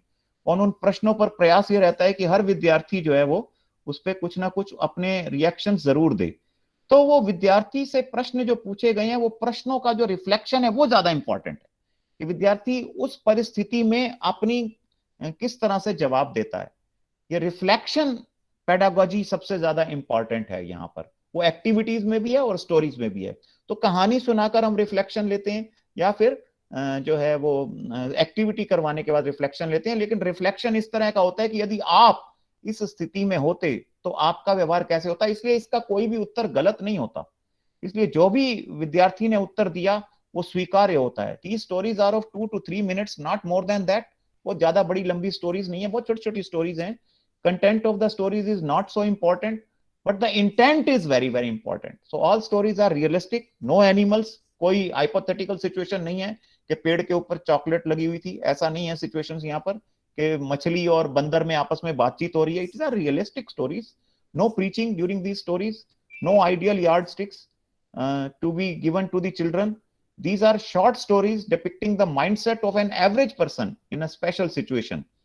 तो ये एक और थोड़ा सा और बताऊंगा मैं कि ये स्टोरीज जो हैं, through these stories the children reflect their thoughts, gate aware of their surroundings, कि अपने आसपास के वातावरण, व्यवहार, उन सबको देखते हुए एग्जिस्टिंग सिचुएशंस में और अपनी एक्सपेक्टेशंस में वो अपने विचारों को व्यक्त करते हैं, परिमार्जित करते हैं. Understand their thoughts and actions, develop emotional quotient of the children through examples. Most important is discussions after the story, जैसा मैंने अभी बताया. So it is basically making the children reflect in the class openly with the reasons, कि कारण भी बताना होता है और अपने जस्टिफिकेशंस देना होता है कि उनको ये जो सिचुएशंस है उसको एनालाइज करके वो अपने एक्शंस जो है वो बच्चों के साथ, सबके साथ शेयर करते हैं. इसी तरह से एक्टिविटीज है जिसमें ग्रुप वर्क होता है, लाइट एंड जॉयफुल एनवायरनमेंट में एक्सपीरियंशियल लर्निंग होती है. इससे जो है डिस्कशंस का ग्राउंड बन जाता है, अपॉर्चुनिटी बनती है क्रिटिकल थिंकिंग की, अपने ही थॉट्स के साथ उनका एसोसिएशन होता है और सेल्फ रिफ्लेक्शन की अपॉर्चुनिटी उनको मिलती है. इसमें भी वही स्टेप वही रखे जाते हैं कि पहले हम 2-3 मिनट की पीरियड के अंदर ब्रीदिंग करते हैं, उसके बाद एक कोई एक्टिविटी कराई जाती है और it will lead the students to desired goal through questioning. चर्चा के लिए कोई प्रस्तावित बिंदु दिया जाता है कि अगर आप बता सकते हैं कि आपके मन की क्या क्या आवश्यकताएं हैं और आपके शरीर की क्या क्या आवश्यकताएं हैं, तो इस प्रकार के चर्चा के कुछ बिंदु उनको दिए जाते हैं और जिन बिंदुओं पर उनको प्रत्येक विद्यार्थी को अपना अपना स्पष्टीकरण, जस्टिफिकेशन, रिप्लाई देना होता है. Lots of activities makes an integral part of happiness with the purpose for children to analyze, understand and evaluate their thought process. Activities are age appropriate, उम्र के हिसाब से एक्टिविटीज डिजाइन की गई हैं. Children are encouraged to look within self, भीतर कहीं आत्मावलोकन, आत्मचित्रण, चिंतन की तरफ, चित्रण की तरफ उनको वो कहीं प्रेरित करती हैं, रिफ्लेक्ट करने के लिए उनको एक अपॉर्चुनिटी प्रोवाइड करती हैं. Teachers also participate in the activity just equal to the students, equal जैसे बच्चा बन करके उनको उनके साथ पार्टिसिपेट करना होता है. इसके बाद जो है एक लास्ट जो हमारा पेडागोजी है वो expressions of values. The desire of expression of these their thoughts and feelings of all human beings. Expressions make understanding better, more clarity between the relations. तो फ्राइडे तक तो ये गतिविधियां, यानी मंडे को हमारा माइंडफुलनेस सेशन रहता है, Tuesday Wednesday story, Thursday Friday activities. तो अब इसके बाद जो है सैटरडे को हम लोग रखते हैं एक्सप्रेशन ऑफ वैल्यूज. और expression the universal human values are taken, just like कि कोई भी एक मूल्य को हम लेकर के उस पर जो है बच्चे के रिफ्लेक्शंस लेने शुरू करते हैं. जैसे ट्रस्ट है, रेस्पेक्ट है, ग्रेटिट्यूड है, अफेक्शन है. तो पूरे सप्ताह वो देखता है, कहानियों को सुनता है और कहानियों के हिसाब से रिफ्लेक्ट करता है, एक्टिविटीज को करते हैं उसके हिसाब से रिफ्लेक्ट करते हैं. तो उसके बाद जो है वो एक रिफ्लेक्शन उनको देना होता है. शनिवार को कोई गतिविधि नहीं है, केवल और केवल पूरा समय, पूरा पीरियड का समय जो है वो रिफ्लेक्शन के लिए रहता है. तो जस्ट जिसमें पर्पस ये रहता है कि टू शेयर हिज और her happiness with the others. वो अपनी जो फीलिंग्स है, जो इनर फीलिंग्स हैं, फीलिंग्स ऑफ हैप्पीनेस हैं, उनको वो दूसरों के साथ शेयर कर सके, अपने भाव शेयर कर सके, अपने विचार शेयर कर सके. स्टेबिलिटी इन फीलिंग्स मिलती है, expressions of feelings through different modes, expressions of the. और इसमें मोड कोई ऐसा नहीं है कि बोल करके, वो किसी भी रूप में उसकी अभिव्यक्ति कर सकता है. अभिव्यक्ति ही उसको व्यक्ति बनाती है. Expressions of a child on his own living, experiencing there values, कि वो जिंदगी में अपनी व्यवस्था में कब कब कहीं कंट्रीब्यूट कर पाया, तो उसकी वो अपनी वो शेयरिंग जो है वो दे पाता है. ये क्या, जैसे फॉर एग्जांपल एक है कि क्या इस सप्ताह किसी ने आपके जीवन में कोई योगदान दिया है, इनमें से किस किस के प्रति आप कृतज्ञता ज्ञापित करना चाहोगे. तो हम देखते हैं कि बच्चे जो है वो स्वीपर्स के प्रति शर्ट बनाई है, तो इस शर्ट को बनाने वाले बहुत बड़ी चेन है, उस चेन को वो रियलाइज कर पाते हैं, उसको फील कर पाते हैं, उन सबके प्रति कृतज्ञता व्यक्त कर पाते हैं. कृतज्ञता व्यक्त करने के उनके तरीके क्या रहे, इस पर भी वो बात करते हैं. तो वो एक्सप्लोर करते हैं, पूरा अपनी एनालिसिस करते हैं, उसके बाद एक्सपीरियंस करते हैं और फिर उसको एक्सप्रेस करते हैं. तो इसमें वो स्वयं के साथ विभिन्न गतिविधियां, परिवार के साथ, समाज के साथ, प्रकृति के साथ, स्वयं से लेकर प्रकृति तक, जहां जहां पर भी उनको ये मूल्य नजर आते हैं, उन मूल्यों की अभिव्यक्ति जो है वो रहती है. और इसके साथ साथ हम ये देख पाए कि जब ये चीजें हुई तो इसमें टीचर, पेरेंट और स्टूडेंट्स, इसका जो ट्रायंगल है वो ट्रायंगल पूरा का पूरा एक दूसरे के साथ कनेक्ट हुआ. क्योंकि वो जो जस्टिफिकेशंस बच्चों ने दिया, वो जस्टिफिकेशंस जो हैं वो जस्टिफिकेशंस इन तीनों को जोड़ पाए. जब वो एक्सप्रेशंस देते थे तो एक्सप्रेशन देते समय चर्चा में इन तीनों की भागीदारी उस चर्चा में निकलकर सबके सामने आती थी. तो तीनों के अफेक्टेड हुए. तो ये हैप्पीनेस करिकुलम है जो मैंने आपके सामने रखा। अप्रोच जो है वो ये है कि गुड क्वेश्चनिंग स्किल, फैसिलिटेटर्स में, बच्चों में, टीचर्स में हमने उसमें ट्रेनिंग जो दी उसमें ये रखा कि क्वेश्चनिंग स्किल बहुत इंपॉर्टेंट है, और जो प्रश्न हमने इसमें हैप्पीनेस करिकुलम के अंदर दिए उन्हीं प्रश्नों को पूछा या उस तरह के प्रश्न वो पूछ पाते हैं। एक्सपीरियंस, एक्सप्लोर और एक्सप्रेस के लिए प्रॉपर स्पेस टीचर्स दे पाए, ये इंपॉर्टेंट बात थी। और टीचर्स से जो हमारी एक्सपेक्टेशंस रही वो यही रही कि वो नॉन प्रिजुडाइज्ड होकर के, नॉन जजमेंटल इन अप्रोच होकर के इसको शेयर करें, सॉल्यूशन ओरिएंटेड रहें, गुड लिसनर हो। सबसे इंपॉर्टेंट बात ये कि they are suppose to listen very very quietly, open to different ideas and views, create space for expressions, जो बहुत इंपॉर्टेंट एस्पेक्ट है, क्योंकि हर माइंडफुलनेस के बाद भी, स्टोरी के बाद भी और एक्टिविटीज के बाद भी एक्सप्रेशन तो एक्सप्रेशन है ही, एक्सप्रेस करने का स्पेस जरूर देना है on the basis of explore, experience and express. तो it will lead teachers and students to harmonious solutions without preaching, बिना भाषण और शिक्षा दिए हुए। तो जानने का अवसर प्रदान करें ताकि जानने के बाद जो विद्यार्थी मानता है वो बहुत स्थायी रहता है और वो को लर्नर इन द प्रोसेस बनकर के अध्यापक वहां पे रहें। और एक सबसे इंपॉर्टेंट बात यह है कि टीचर से जो उम्मीद की जाती रही कि वो लीड करें एग्जाम्पल बन करके, तो विद्यार्थियों से अध्यापक, अध्यापक से विद्यार्थी, तो ये एक चेन जो है वो बनती रही। इसके साथ मेरे को लगता है समय भी हमारा बढ़ रहा है, तो मैं कुछ क्वेश्चन आंसर्स लेना चाहूंगा। तो मैं जी सभी से अनुरोध है कि यदि कुछ आप प्रश्न पूछना चाहते हैं तो पूछ सकते हैं। आपको अपना माइक अनम्यूट करके फिर आप प्रश्न पूछ सकते हैं। कोई प्रश्न है तो ठीक है, नहीं तो फिर मैं एग्जांपल्स दिखाऊंगा कि किस तरह के प्रश्न हम पूछते हैं और किस तरह की हमारी गतिविधियां रही हैं। अगर कोई प्रश्न है तो मैं प्रश्नों के लिए समय रखना चाहूंगा। मुझे लगता है कि आप अपना एग्जाम्पल कर लीजिए। इस बीच में अच्छा, यदि कोई प्रश्न होगा तो वो चैट बॉक्स में लिख सकते हैं। तो चैट बॉक्स में यदि क्वेश्चन आता है तो मैं फिर आपको उससे अवगत कराऊंगा। जी जी, बहुत बढ़िया है। तो मैं जब तक एक एग्जांपल देता हूं, Poonam Joshi has raised the hand. जी Yes, sir. Good evening. जी Thank यस, you very पूछिए। much. Thank you very much for this meeting. मैंने आपकी बातें काफ़ी डिटेल में सुनी और हैप्पीनेस करिकुलम से भी पहले मैं थोड़ी परिचित हुई थी। मेरे मन में जो प्रश्न है वो ये है कि ये जो कॉन्सेप्ट है वो है ब्यूटीफुल, बहुत ही अच्छा है, लेकिन कहीं पे जो समझ में नहीं आ रहा है वो है how do we measure it, हम उसको मेजर कैसे करते हैं। फॉर एग्जाम्पल हम उसको एग्जीक्यूट कैसे करते हैं वो आपने समझाया, कैसे कैसे क्लासेस रखे गए थे, व्हाट आर द मेथड्स की, वो माइंडफुलनेस का एक रखा गया था। तो ये हमारा प्रोसेस ऑफ एग्जीक्यूशन है। Now if I want to evaluate और मेजर कि जो मैंने अप्लाई किया है उसका रिजल्ट क्या रहा है, तो हाउ मजर डू क्यों वी, करना है पूनम जी, मजर क्यों करना है, पहले हमको ये समझना होगा। हम सही हम जो हमारा गोल है वो प्राप्त हो रहा है कि नहीं हो रहा है वो दैट्स जानने ऑल, के लिए। That's all. तो हम सस्टेनेबली कितना हैप्पी हुए, यही तो, कि हम हफ्ते में कितने समय हमको गुस्सा आया, कितनी बार हम अपने भावों को देख लें कि कितनी बारी। तो बेसिकली इसकी मेजरमेंट करने का पर्पस ये है कि बिहेवियरल चेंज का एस्पेक्ट है ये, क्योंकि अंदर का मामला है, इंटरनल है। तो समय तो बहुत लगेगा, ये तो है। इसलिए क्लास नर्सरी से लेकर क्लास 8 तक कंटिन्यूअसली 10 मैनुअल्स हमने डिजाइन किए हैं, और 10 के 10 मैनुअल्स में है तो बिहेवियरल परिवर्तन जो है वो और समय के साथ होता है, क्योंकि संस्कार परिवर्तन का कार्य है, व्यवहार परिवर्तन का कार्य है। ये नहीं है कि हम कितनी बार हंसे, है कि नहीं। तो उस तरह से मजर नहीं हो रहा है ये।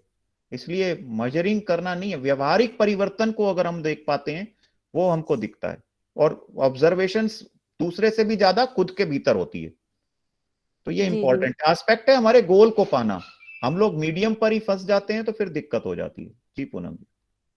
Okay, so I guess measure करने की आवश्यकता ही नहीं है, आपका नहीं, कहना है। आवश्यकता कि आप इसको अगर मतलब हैप्पीनेस की डेफिनेशन फिर हमको वहीं पे जाना पड़ेगा। जी व्हेन जी ऑल आर इन हार्मनी, अगर आप डेफिनेशंस को पकड़ेंगे तो इसको समझ में आएगा। ये मेजर करने की आवश्यकता नहीं है। आवश्यकता सबसे ज्यादा किसको है, मेरे को है। जी किसके लिए खुशी किसको चाहिए, मेरे को चाहिए। जी तो जी, मेरे को खुशी चाहिए तो मैं इसको कहीं रिसर्च पेपर बनाने के लिए हैप्पीनेस कर रहा हूं क्या, वो एक इंपॉर्टेंट एस्पेक्ट है।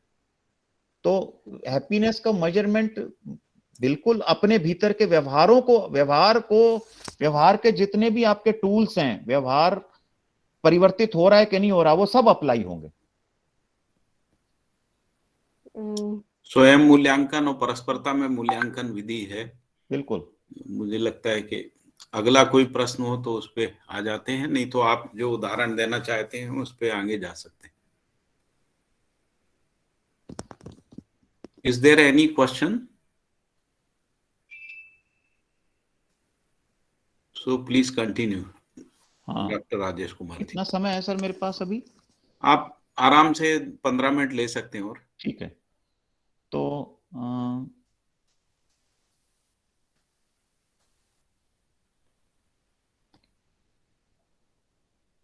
मेरा स्क्रीन शेयर हो गया है क्या?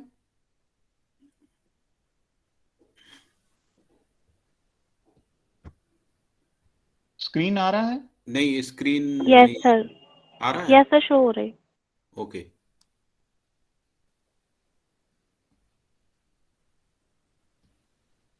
मैं एक एक करके अब आपको टेक्स्ट बुक्स दिखा रहा हूं। ये अब एक टेक्स्ट बुक हम देख रहे हैं।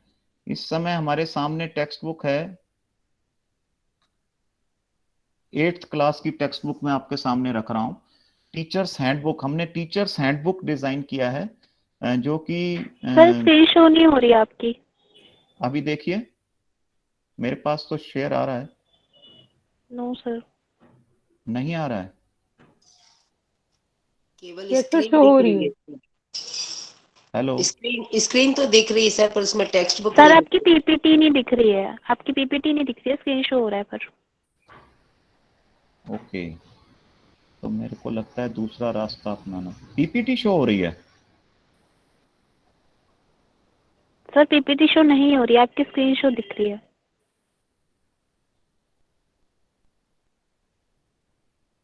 अभी? No sir. तो नो भी सर, नहीं आ स्टिल रहा। नॉट। एक बार फिर से मुझे लगता है शेयर करना पड़ेगा आपको टेक्स्ट बुक हाँ, की मैं जगह। इसको जो है हटाता हूँ, स्क्रीन मैं शेयर स्टॉप हो रहा शेयरिंग है। करके दोबारा दे रहा हूँ।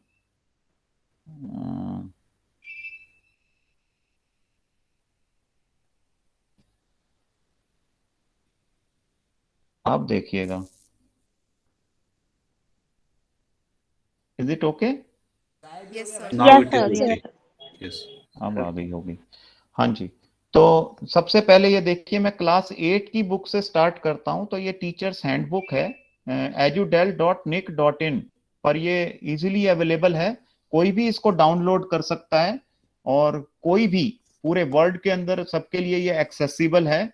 10 की 10 किताबों के सेट वहां पर edudel.nic.in, www.edudel.nic.in इस वेबसाइट पर हमारी ये 10 के 10 किताबें उपलब्ध हैं। हमारे पैट्रन मनीष सिसोदिया जी, एडवाइजर रहे ये सब लोग, एडमिनिस्ट्रेटिव सपोर्ट, और ये पूरी टीम है जिस टीम ने इसको लिखा है। ये राजेश SCRT के लोग, cell for human values and transformative learning, एक सेल बनाई गई जिसमें जंग बहादुर जी हमारे अध्यक्ष रहे, और उसके बाद संजीव चोपड़ा जी, श्रवण कुमार शुक्ला जी, अंकित जी, स्वाति खन्ना, निविता काकरिया और संजना चोपड़ा, इन लोगों का इसमें कंट्रीब्यूशन रहा है। शिक्षा निदेशालय के ये कुछ अध्यापक बंधु रहे। उसके बाद ये कुछ गैर संस्थाएं और गैर सरकारी संगठन और व्यक्ति हैं, इन व्यक्तियों का इसमें कंट्रीब्यूशन रहा है। ये सब यहाँ पर उपलब्ध है। इसके उपरांत आप ये देखेंगे तो ये है बेसिकली इसका मेजर कंटेंट, कि सबसे पहले इंट्रोडक्शन ऑफ हैप्पी माइंडफुलनेस, और माइंडफुलनेस की चर्चा स्टार्टिंग में रहती है। उसके बाद कहानी और गतिविधि खंड है। तो मैं यहाँ पर ये दिखाना चाह रहा हूँ कि ये देखिए कि हैप्पीनेस को समझें, हमारी कक्षाएं किस प्रकार से लगती हैं। तो चैप्टर 1 है, 8वीं कक्षा से प्रारंभ कर रहा हूँ। तो हैप्पीनेस को समझें, हैप्पीनेस क्लास क्यों जरूरी है, और उससे भी इंपॉर्टेंट सवाल जो एक विद्यार्थी को पता नहीं होता है कि वो हिंदी पढ़ रहा है, तो हिंदी क्यों पढ़ रहा है, हिंदी पढ़ने के पीछे, हिंदी पढ़ के क्या करेगा, इंग्लिश पढ़ के क्या करेगा, मैथमेटिक्स क्यों पढ़ें, पढ़ना लिखना क्यों। इसके बाद अलेक्जेंडर और डायगोनिस की एक कहानी है, जिसके पश्चात जो है उसका प्रश्न उत्तर आता है, कितनी खुशी चाहिए, सेक्शन 2 में है, कभी कभी चाहिए या हमेशा चाहिए, थोड़ी चाहिए या ज्यादा चाहिए, मन के अंदर का महल, खुश होना किससे और कितनी देर, राबिया की सुई, खुशी क्या है, हमारी आवश्यकताएं, मन की आवश्यकताएं, मन की आवश्यकता भाव है, शरीर की आवश्यकता अलग हैं। ये इस तरह की चर्चाएं हैं। यहाँ पर विश्वास, स्वयं के प्रति विश्वास, संबंध में विश्वास। जब मेजरमेंट की बात अभी पूनम जी उठा रही थी कि मेजर करना है, तो कितना चाहिए? देखिए, धन चाहिए तो हमें इतना चाहिए। अब हैप्पीनेस कितनी चाहिए? कैसे, कितनी कितनी पे आपको संतुष्टि हो जाएगी? भाई 4 रसगुल्लों में जो आपको मिलेगी वो तो सीमित है ना, असीमित। How to measure that? असीमित खुशी चाहिए, निरंतर चाहिए, लगातार चाहिए। तो इसलिए पहचाने इस चीज को। ये एक कंसेप्ट है जो हमको देना है। पढ़ने के बाद हमको समझ में आता है कि भाई हाँ, है खुशी कितनी चाहिए। जब है ही असीमित तो मेजर कैसे होगी? और जो मेजर हो जाए वो तो सीमित है। तो ये एक इंपॉर्टेंट बात है। संबंध में विश्वास, समानता को पहचाने, समझदार इंसान कौन और खुशहाल इंसान क्यों। एक हमारे यहाँ आगे एक प्रश्न आ रहा है कि सक्सेसफुल कौन। सक्सेस की परिभाषा भी हमको आज देनी पड़ेगी। तो ये बहुत इंपॉर्टेंट है। समझदारी यानी स्वयं व्यवस्थित होते हुए व्यवस्था में भागीदारी हो। तो समझदार आदमी की व्यवस्था में भागीदारी हो पाती है। 3 मजदूर 3 नजरिए की कहानी यहाँ पर प्रस्तुत होगी। समृद्धि क्या है? समृद्धि को लेकर के हमारे पास बहुत अलग अलग जो है वो परिभाषाएं रहती हैं। खूब पैसे वाला ही केवल समृद्ध इंसान हमको दिखता है। तो समृद्धि क्या है उसको, ये मैं प्रत्येक व्यक्ति, केवल जो 8वीं कक्षा में पढ़ रहे हैं विद्यार्थी उनके लिए नहीं, जितने भी लोग हमसे जुड़े हैं उन सबसे मेरी एक ये गुजारिश है कि एक बार 8वीं कक्षा की इस पुस्तक को पढ़कर जरूर देखें। बहुत ही सरल भाषा में लिखा गया है। मैं आगे के थोड़े से शब्द दे देता हूं। ये तो मैंने अभी आपको टाइटल दिखाए, हैप्पीनेस पाठ्यचर्या क्यों। ये जो चर्चा है प्रारंभ की, ये वही चर्चा है जो हमने अभी आपके साथ डिस्कस की।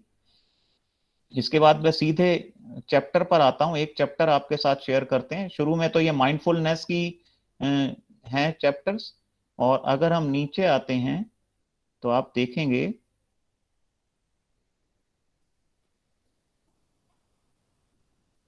कोई भी ले लेते हैं।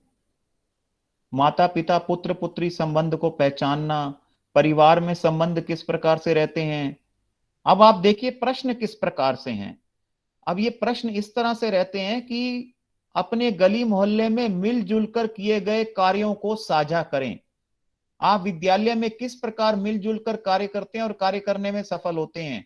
आपके अनुसार लोग किन कारणों से मिलजुल कर नहीं रह पाते, जबकि उन्हें यह पता है कि मिलजुल कर रहना सभी के लिए अच्छा रहता है।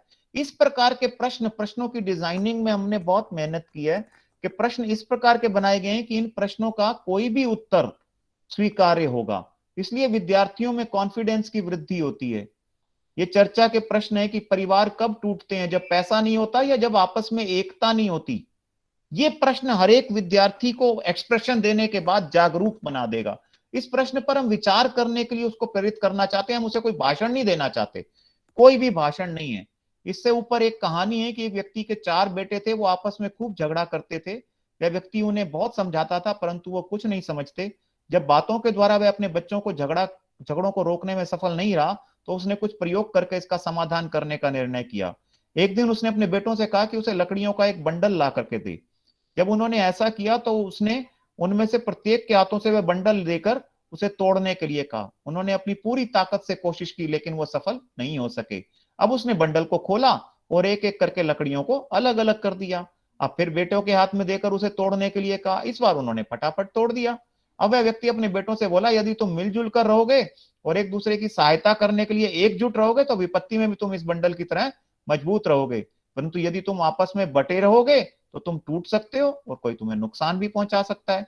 तो परिवार कब टूटते हैं? जब पैसा नहीं होता या उनमें जब आपस में कहीं सामंजस्य नहीं होता, संबंधों के प्रति जागरूकता नहीं होती, संबंधों का मूल्य नहीं रहता। तो जब, क्या आपके साथ कभी ऐसा हुआ है कि आप मिलजुल कर काम नहीं कर पाए और उसका नुकसान आपको उठाना पड़ा? ऐसा कोई भी एक जीवन से उदाहरण। अब जब जीवन से विद्यार्थी उदाहरण देकर इस बात को बताएगा तो उसके भीतर का व्यवहार बदलना प्रारंभ हो जाता है और ये बात बार बार उसको स्पष्ट करने के अवसर मिलते हैं हैप्पीनेस करिकुलम के पीरियड में, मिलजुल कर। अब मैं अगर ऊपर देखता हूं तो ये आप देखेंगे कि एक और कहानी है, भाई है बोझ नहीं। 2 मित्र कई साल बाद अचानक मिले और दोनों ने एक दूसरे का सुख दुख पूछा। पहले मित्र ने बताया कि सब कुछ ठीक चल रहा है, दूसरा मित्र बहुत दुखी था। जब इन दोनों, तो ये इसमें आप देखेंगे कि एक लड़की एक छोटे भाई को कंधे पर उठाकर ऊपर चढ़ रही थी पसीने से लथपथ, लेकिन लगातार ऊपर बढ़ रही थी। तो ऐसे इस बच्ची की कहानी है। तो जब उन दोनों मित्रों उसके पास गए तो बेटा तुम्हें पसीना आ रहा है, तुम भाई के बोझ से थक गई होगी, थोड़ी देर के लिए चलो तुम्हारे भाई को हम उठा लेते हैं ताकि तुम्हें थोड़ा आराम मिल जाएगा। तो लड़की ने उन दोनों मित्रों की तरफ देखा और बोली, यह कैसी बात है अंकल, बोझ आपके लिए होगा, मेरा तो छोटा भाई है, बोझ नहीं। जब हम भाई को बोझ समझने लग जाते हैं तभी समस्या शुरू होती है। तो हम संबंधों को कितना समझ पाए। अब इसके बाद चर्चा के लिए विद्यार्थी से प्रश्न पूछा जाता है कि आप कौन से संबंधों को बोझ नहीं मानते? क्या आप भी किसी संबंध को बोझ माने हुए हैं? जब ये प्रश्न सीधे सीधे विद्यार्थी को इंगित करवाता है कि हम किस तरह के संबंधों का निर्वाह कर रहे हैं। जिन संबंधों को आप मन से स्वीकार कर लेते हैं वे आपको बोझ नहीं लगते, और जिनको आप मन से कहीं भाव रूप में स्वीकार नहीं करते वो आपको हमेशा बोझ ही लगते हैं। तो बोझ और जिम्मेदारी का अंतर क्या आपको पता चल रहा है? तो इस तरह के जो प्रश्न हैं वो विद्यार्थी के भीतर जागरूकता लाते हैं। तो कोई प्रीचिंग नहीं है, जो जैसा कि प्रारंभ में स्पष्ट किया गया कि कोई भाषण नहीं है, ये एक इंपॉर्टेंट बात है। मैं 8वीं के बाद आपको कोई प्रश्न आए हो तो ले लेते हैं, नहीं तो उसके बाद फिर मैं आपको दूसरी उस पर ले चलूंगा, एक और कक्षा दिखाना चाहूंगा। कोई प्रश्न है तो पहले ले लेते हैं। इससे मुझे लगता है कि काफी स्पष्टीकरण हुआ होगा कि किस प्रकार की गतिविधियां और किस प्रकार की कहानियां हैं इस करिकुलम में, और किस प्रकार से वो मध्यस्थ दर्शन की फिलॉसफी से कनेक्टेड है। जी, कोई प्रश्न है? नहीं तो मैं दूसरी प्रेजेंटेशन लूं।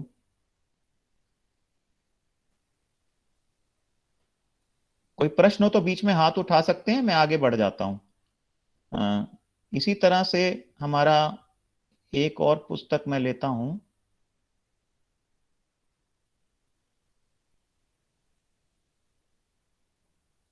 सातवीं कक्षा लेते हैं। ये 7वीं कक्षा की हमारी पुस्तक है। Yes, is it visible? Yes sir. Yes sir. Okay, ठीक है। तो अब ये देखिए, इसमें और 8वीं कक्षा की पुस्तक में एक अंतर है। 8वीं कक्षा की पुस्तक थीम वाइज बनाई गई थी।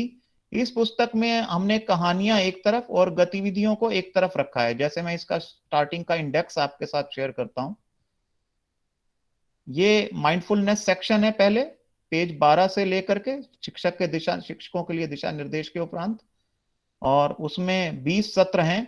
इसके बाद कहानी खंड है जिसमें 20 कहानियां हैं, और इसी के बाद गतिविधि है, एक दूजे को जाने, यू आर यूनिक, क्या कर रहे हो, आओ खुद को जाने, बगीचे की सैर, मेरे जीवन का लक्ष्य क्या है, हम लक्ष्य को भी पहचान पाए, पैसा ही चाहिए या पैसा भी चाहिए, किसका फायदा, आओ मनस्थिति को पहचाने, मेरी परेशानी, मेरा ही कारण, अच्छा लगना, अच्छा होना, मेरा रिमोट मेरे पास। बहुत अच्छी एक गतिविधि है ये, 180 पेज पर। हम सब एक समान, अपनी अपनी पर्ची, मन और तन, और बाद में है अभिव्यक्ति खंड। तो मैं अभी सीधा चलता हूं, आपको ये दिखाता हूं अच्छा लगना है कि अच्छा होना है। 177 नंबर पेज के पास चलते हैं और सीधे गतिविधियों पर। कहानियां तो बहुत सारी हैं।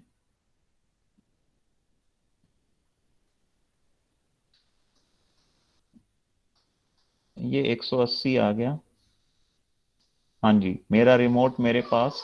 अब हम एक गतिविधि देखते हैं। यहाँ पर ये गतिविधि आ रही है कि गतिविधि किस प्रकार से संपन्न होती है। अच्छा लगना, अच्छा होना। एक गतिविधि 3 दिन तक चल सकती है, बाकी शिक्षक के संतुष्ट होने तक बच्चे जब तक इसको चाहें इसको डिस्कस कर सकते हैं। गतिविधि का उद्देश्य है कि अच्छा लगना और अच्छा होना में हम अंतर को समझ पाएं। किसी विशेष सामग्री की इसके लिए आवश्यकता नहीं है। पहला दिन कक्षा की शुरुआत जो है ये 2-3 मिनट की श्वास पर ध्यान देने की प्रक्रिया से प्रारंभ होती है। सभी विद्यार्थी 5 से 7 मिनट तक अपनी नोटबुक में 2 अलग अलग सूची बनाते हैं। आपको क्या क्या अच्छा लगता है, जैसे खेलना, आइसक्रीम खाना, और आपको क्या क्या अच्छा नहीं लगता है, जैसे सर्दियों में नहाना, डांट खाना। विद्यार्थी अपनी अपनी सूचियां कक्षा में साझा करते हैं, एक दूसरे की पसंद और नापसंद को जान लेते हैं। इसके बाद चर्चा के लिए प्रस्तावित प्रश्न शुरू होता है कि सभी के लिए अच्छा लगना और अच्छा ना लगने वाली चीजें समान हैं या अलग अलग हैं। पहला प्रश्न, इसका उत्तर जो भी विद्यार्थी देगा हम स्वीकार करेंगे ही, नॉन जजमेंटल होना है। सभी के लिए अच्छा लगना या अच्छा ना लगने वाली चीजें अलग अलग क्यों होती हैं? यहां से हमारा प्रश्न प्रारंभ होता है कि क्या सभी की, पहली बात तो ये कि वो अलग अलग होती हैं, पर ये अलग अलग क्यों हैं? क्योंकि शरीर की प्रकृति में भिन्नताएं हैं, अपनी अपनी मान्यताओं और विचारों में भिन्नताएं हैं, जीने के अभ्यास और तरीकों में भिन्नताएं हैं, इसके आधार पर ये अलग अलग होती हैं। इसके बाद आगे की गतिविधि चलती है कि शिक्षक प्रत्येक विद्यार्थी से उसका अच्छा लगने वाली सूची में सबसे पहले लिखी हुई चीज को पूछकर बोर्ड पर लिखता है। अब कक्षा को 5-6 विद्यार्थियों के छोटे छोटे समूह में बांटा जाता है।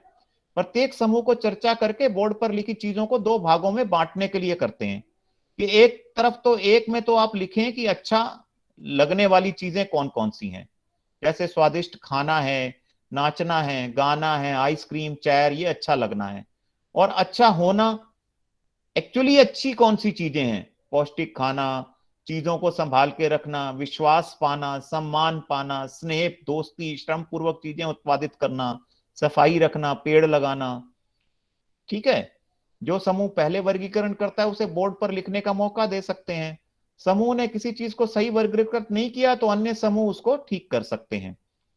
अब यहां पर चर्चा के लिए प्रस्तावित प्रश्न होता है, जैसे उससे पहले मैं आपको लिस्ट दिखा देता हूं। नीचे ये लिस्ट है, आप अगर लिस्ट देख लेंगे तो थोड़ा और अच्छा लगेगा कि अच्छा लगने वाली चीजें हैं जैसे क्षणिक खुशियां, जैसे चॉकलेट खाना, और सबके लिए ये अलग अलग होती हैं और बदलती रहती हैं। अच्छा होने वाली चीजें जो हैं वो हैं जो कि लंबे समय तक खुशी देती हैं, सबके लिए समान होती हैं और स्थिर होती हैं। ठीक है, अब चर्चा के लिए प्रस्तावित प्रश्न इस प्रकार से हो सकते हैं कि क्या अच्छा लगने वाली चीजें सबके लिए अलग अलग क्यों हैं। और मजेदार बात यहां पर यह आती है कि अच्छा होने वाली चीजें सबके लिए लगभग एक समान क्यों हैं। अब ये बताइए कौन सा विद्यार्थी ऐसा है जिसको सम्मान पसंद नहीं है। सम्मानित होना सबको पसंद है और चॉकलेट जरूरी नहीं है सबको पसंद हो। ठीक है, विश्वास सबको पसंद है। अच्छा लगना और अच्छा होने वाली चीजों में क्या अंतर है। पर ये जो प्रश्न का उत्तर है, ये उत्तर हमको भाषण नहीं देना है, ये उधर से आना चाहिए, ये विद्यार्थियों से ड्रा आउट करना है। ये एक इंपॉर्टेंट पेडागोजिकल चेंज है। तो मैं उम्मीद करता हूं कि इससे हमें कुछ बात समझ में आई होगी। तो फिर इसके बाद कक्षा को 10-10 के समूह में बांटा जाता है और उसके बाद अच्छा लगना और अच्छा होना जैसे इन विषयों पर उसको चर्चा करने के लिए कहा जाता है कि ऐसी वस्तुओं के नाम बताए जो अच्छी लगती भी हैं और अच्छी होती भी हैं, अच्छी लगती हैं, अच्छी नहीं होती, अच्छी होती हैं लेकिन अच्छी लगती नहीं है, और अच्छी नहीं होती और अच्छी लगती भी नहीं है, जैसे आसपास गंदगी करना, एक दूसरे को दुखी करना। अच्छा होना, अच्छा नहीं लगना, बीमारी में कड़वी दवा लेना। अच्छी होती है लेकिन अच्छी लगती नहीं है, करेले की सब्जी अच्छी होती है लेकिन अच्छी लगती नहीं है। एक ऐसी चीजें हैं कि जो अच्छी लगती हैं लेकिन अच्छी होती नहीं है, जैसे आइसक्रीम है या और ऐसी कई चीजें बच्चे स्वयं रिकॉग्नाइज कर पाते हैं। एक होती हैं अच्छी लगती भी हैं और अच्छी होती भी हैं, जैसे एक दूसरे को संबंधों में खुश कर पाना वगैरह वगैरह।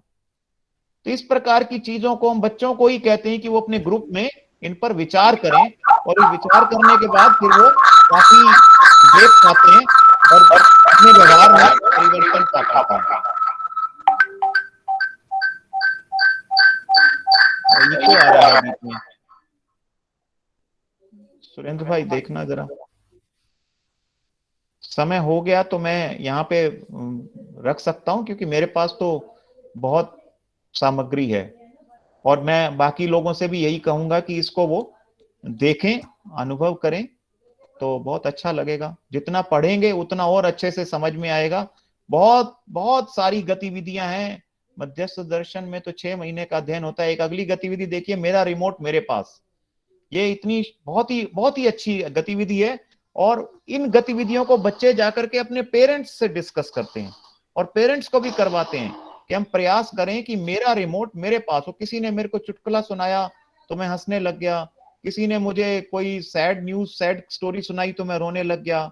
तो मैं दूसरे की विचारों और भावों से नियंत्रित हो रहा हूं, मैं स्वयं नियंत्रित नहीं हूं। स्वनियंत्रण में आना सबसे ज्यादा बेहतरीन है। ये गतिविधि यहाँ पर करवाई गई है। सुरेंद्र भाई मुझे बता दीजिएगा जब भी वो करना है। हाँ, मुझे लगता है कि कंक्लूड किया जा सकता है क्योंकि हाँ तो बस कंक्लूड क्या, 5:20 होने वाला है। ओहो जी जी, तो बस मेरा निष्कर्ष सिर्फ इतना है कि ये गतिविधियां बहुत ही महत्वपूर्ण हैं। गतिविधियां और स्टोरीज, अल्टीमेटली हमारा पर्पस यहाँ पर ये रहा। मैं पहले इसको बंद कर देता हूँ जी। तो हमारा पर्पस ये था कि हम बच्चों का ध्यान अपने भाव, अपनी स्थिति, अपने विचारों की तरफ ला पाएं और रिफ्लेक्ट कर पाएं। अभिव्यक्ति उनको व्यक्ति बनने की दिशा में प्रेरित करती है।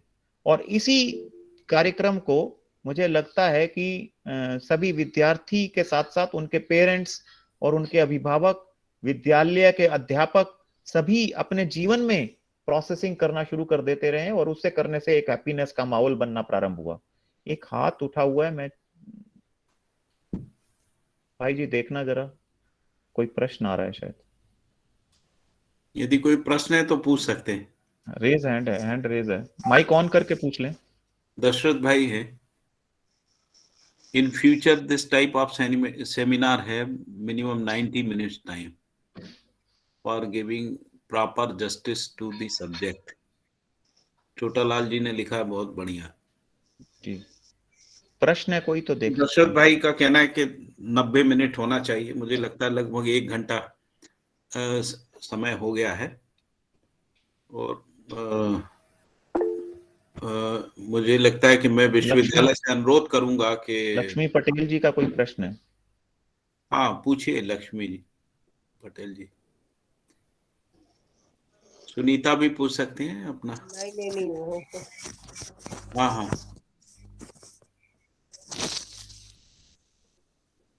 लक्ष्मी पटेल जी। और लक्ष्मी जी माइक ऑन करके पूछिए। लक्ष्मी जी माइक नहीं दिया है क्या? लक्ष्मी जी का माइक ऑन नहीं हो रहा है। यदि नहीं हो रहा है तो चैट बॉक्स में लिख दें। वो छोटालाल जी कह रहे हैं पूरे दिन का सेमिनार होना चाहिए। तो वही मैं कह रहा था कि मैं विश्वविद्यालय से अनुरोध करूंगा, माननीय कुलपति महोदय जो है हमारे साथ में हैं आज के इस व्याख्यान में, तो मैं उनसे भी अनुरोध करूंगा कि एक बार आपका फुल डे का वर्कशॉप जो है वो यहाँ पर BR Ambedkar university of social science में आयोजित हो। ठीक है, आप अपना कंटिन्यू करिए। हो गया। कुछ और प्रश्न है तो मैं ले सकता हूँ, मेरी तरफ से पूरा है जी। मुझे लगता है कि अभी और प्रश्न को अभी छोड़ते हैं।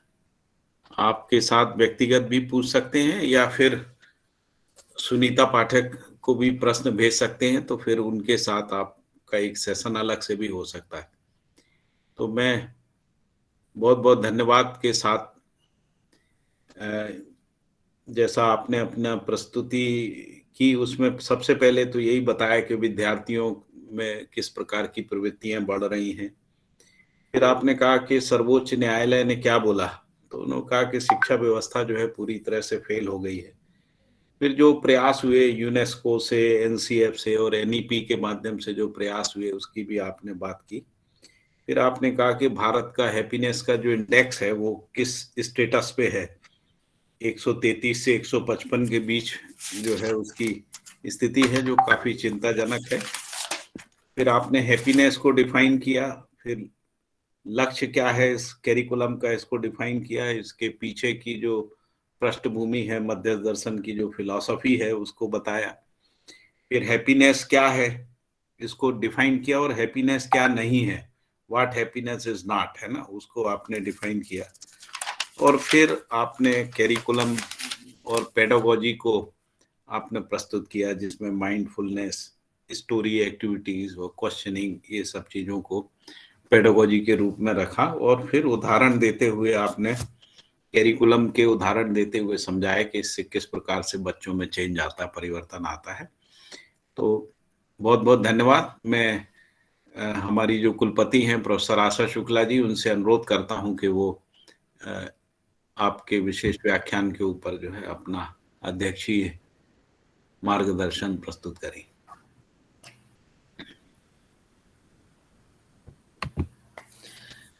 नमस्कार राजेश जी, बहुत ही सुंदर तरीके से मन तक पहुंचने वाली बात, भावना तक पहुंचने वाली बात, मानवीयता को और रिश्तों को समृद्ध करने वाली बात पाठ्यक्रम में कैसे आए, और पाठ्यक्रमों के माध्यम से संस्कारों में कैसे इनकलकेट हों, ये पूरी एक व्यवस्थित जानकारी आप से मैंने बहुत ध्यान से सुना।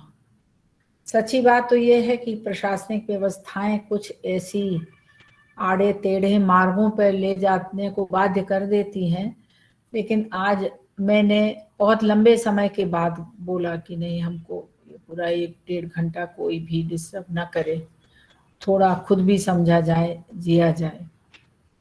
मैं अक्सर सुनती हूँ कई आध्यात्मिक गुरुओं को, सिस्टर शिवानी को सुनती हूँ, सदगुरु जी को सुनती हूँ, और अंत में सभी से एक ही चीज को मामला मिलता है कि बाहरी जगत क्या रिएक्ट करता है उससे ज्यादा इम्पोर्टेंट ये है कि जो बात मेरे प्रति अच्छी या बुरी भाव जगत के स्तर पे जैसी भी कही जाए, उसको हमारा अंतर्मन किस स्तर पर स्वीकार करता है और हमारी भीतरी इंटरनल प्रतिक्रिया कैसी होती है। वो प्रतिक्रिया तात्कालिक कैसी होती है और स्थायी कैसी होती है। कभी कभी जब हमारा इस सारे विषयों पर नियंत्रण नहीं होता तो तात्कालिक तौर पर हम मूल स्वभाव में प्रस्तुत हो जाते हैं जैसे होते हैं, लेकिन जब बहुत गहरे से सोचते हैं, जिसमें उम्र अनुभव सभी एक मजबूती के साथ खड़े होते हैं, तो फिर हमको लगता है कि हमको ऐसे नहीं सोचना था, ऐसे नहीं बोलना था, हमारा भाषाई नियंत्रण ऐसे होना चाहिए था, हमारा व्यवहार ऐसे होना चाहिए था। आज मैं आंकड़ों की दुनिया की विद्यार्थी नहीं हूं और उस पर बात भी नहीं आज नहीं करना चाहती इस विषय पे, लेकिन निश्चित तौर पर अगर हमारे अंदर अंतर मन में आनंद नहीं है तो हम बाहरी दुनिया में जो तथाकथित चीजें हैं ना, कि पद से लोग खुश हो जाते हैं, पैसा से लोग खुश हो जाते हैं, प्रतिष्ठा से खुश हो जाते हैं, ये सब वास्तव में कोई प्रसन्नता देने वाले विषय है नहीं। प्रसन्नता देने वाले विषय तो आपके अंतर मन का आनंद है, जो महा आनंद तक जाने की एक यात्रा है, जिसको आप कैसे जीते हैं। अगर आपका आचरण मानवीयता पूर्ण है और आपका हृदय, आपका अंतर्मन, आपका विचार जगत आपको ये उत्तर देता है कि हर परिस्थिति में आप अपने मानवीयता पूर्ण आचरण के साथ, आप पूरी जिम्मेदारी के साथ, आप पूरी ईमानदारी के साथ, अपने लोगों के साथ खड़े रहे, और वो ये व्यक्ति तभी वो कर सकता है जब वो अपने साथ इस तरीके के करना को सीख लिया होगा, तभी को। अब ये अपने लोग कौन है? किसी व्यक्ति के लिए अपने लोग सिर्फ स्वयं होता है, मैं खुद। किसी के लिए पूरा परिवार होता है, किसी के लिए पूरा कुटुंब होता है, किसी के लिए समाज होता है, और किसी के लिए पूरा राष्ट्र होता है, विश्व होता है। ये अपना और अपनेपन का जो वैश्विक फलक है, उसको आप तभी जिएंगे जब आप आनंद से महाआनंद की यात्रा पे होंगे।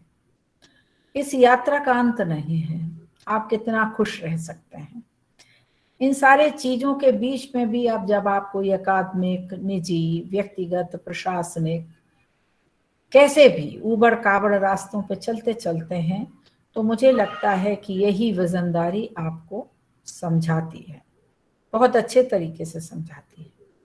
और जिस तरीके से आपने आनंद पाठ्यक्रम को पूरा व्याख्यायित किया है, उस व्याख्यात में करने की बड़ी अच्छी रीजनिंग है, प्रश्न पूछने का कौशल है, कला है, जिसमें सकारात्मकता है कि किसी भी परिस्थिति में हम बात को इस तरीके से कहेंगे कि उसका उत्तर नेगेटिव हमें मिलेगा ही नहीं। यही तो विषय है, समस्या से भागना नहीं है, समस्या का इस तरीके से सामान्यीकरण है जो बेहद सहज है, बेहद सरल है। अभी एक हमारी बेटी ने, बहन ने, शायद लक्ष्मी ने, नाम नहीं याद है, एक प्रश्न किया था कि इसका मूल्यांकन क्यों करें। अरे इसके मूल्यांकन करने की कोई जरूरत नहीं है।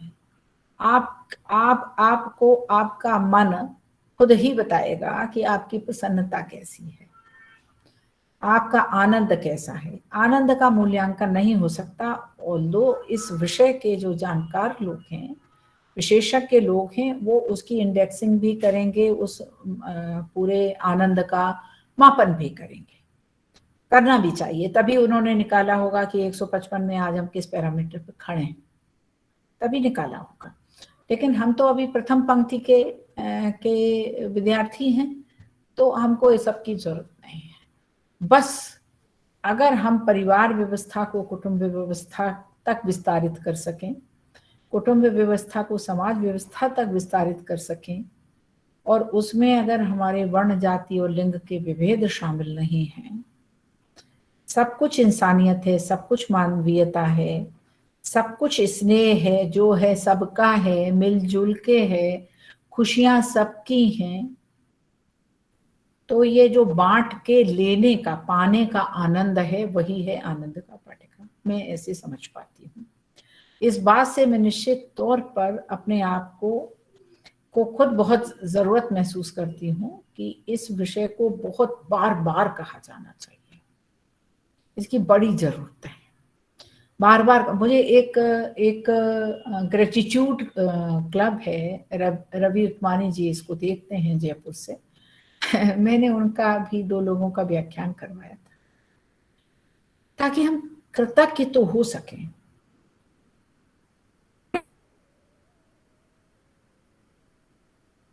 चाहिए, अगर आपको ऐसा महसूस होता है कि किसी व्यक्ति ने कुछ आपके लिए अच्छा करने के बारे में सोचा ही, किया या नहीं किया, कर पाया या नहीं कर पाया, रिजल्ट निकला या नहीं निकला, वो बहुत दूर का विषय है।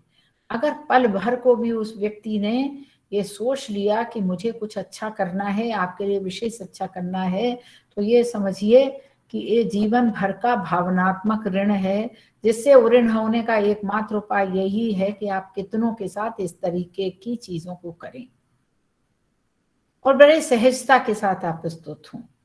तो उससे वही सीखा मैंने। अभी लोगों ने कहा कि 90 मिनट का होना चाहिए, 1 दिन का होना चाहिए।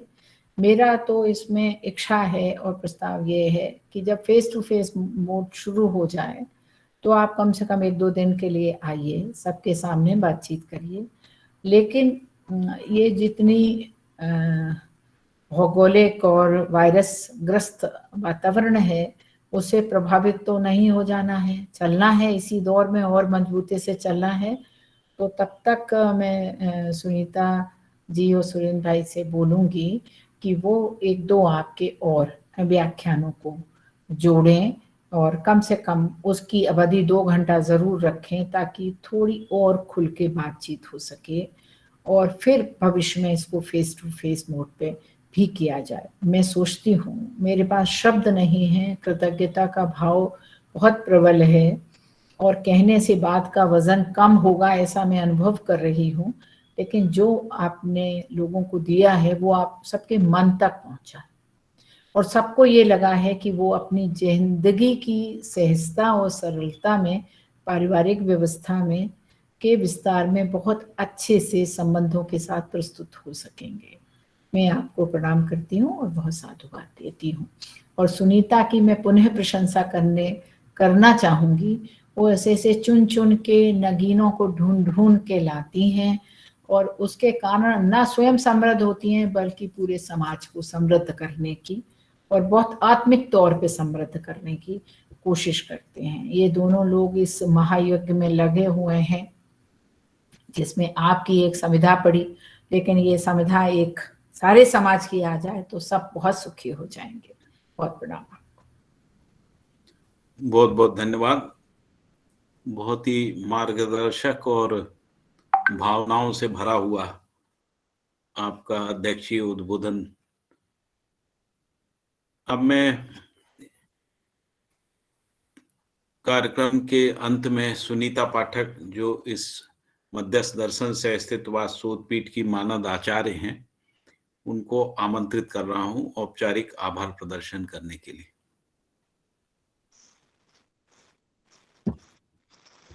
नमस्कार। माननीय कुलपति जी के इतने भाव विभोर से भरे हुए उद्बोधन को सुन करके एक बार कृतज्ञता व्यक्त करना, जैसे आकांक्षाएं मानव ने रखी हुई हैं आदिकाल से, उसकी पूर्ति में जैसे उन्होंने कहा कि एक समिधा हमारी डाली जाती है, वैसे ही समिधा आशा दीदी ने डाला है और पूरी मानव परंपरा कई बार कई लोगों का कृतज्ञ होती है। तो जो जो बी आर अम्बेडकर सामाजिक विज्ञान विश्वविद्यालय में ये शोध पीठ बना है मध्य दर्शन के आधार पर, वह कुछ ऐसा ही महत् कार्य है जिसके लिए मानव जाति हमेशा बी आर अम्बेडकर सामाजिक विज्ञान विश्वविद्यालय को याद करेगा और माननीय कुलपति जी के योगदान को याद करेगा। आज उन्होंने समय निकाल करके यहाँ पे इतना भाव से भरा हुआ हम सबको उद्बोधन दिया, उसके लिए उनका बहुत बहुत आभार। आदरणीय राजेश जी ने बहुत सहजता के साथ मेरे प्रस्ताव को स्वीकार किया और समय निकाल करके उन्होंने अपने प्रस्तुति को यहाँ पर रखा और जितने विस्तार से दिल्ली में काम हुआ है उसको वो लगभग हमसे अवगत कराने के लिए पूरी कोशिश करते रहे और जितना बढ़िया कार्य दिल्ली सरकार में चल रहा है उनके सारे प्रयासों का मानव जाति को जरूर लाभ मिलेगा और मिल ही रहा है और इससे मानव परंपरा जो है वो प्रशस्त होगी, ऐसा विश्वास के साथ उनका भी बहुत बहुत आभार। इसके साथ ही पाठक जी ने जो संचालन की जिम्मेदारी ली और विधिवत संचालन किया, तो पाठक जी का भी बहुत बहुत आभार। और इस सभा में उपस्थित जो विद्वत जन हैं जो इसको सुन रहे हैं और निश्चित रूप से उन सब की जो निष्ठाएं हैं वो जब मानव समाज में अर्पित होंगी तो जरूर मानव समाज अग्रिम गति को प्राप्त करेगा। इस आशा के साथ उन सब का भी बहुत बहुत आभार। इसके साथ ही जो टेक्निकल टीम ने इस पूरे कार्यक्रम को संचालित करने में सहयोग दिया और विश्वविद्यालय के सभी कर्मचारी जो प्रत्यक्ष अप्रत्यक्ष रूप से इसमें भागीदार रहे हैं, उन सभी का भी बहुत बहुत आभार। आप सबसे अगले कार्यक्रम में फिर मिलना होगा, तब तक के लिए सभी से नमस्ते। सभी को नमस्कार, बहुत बहुत धन्यवाद।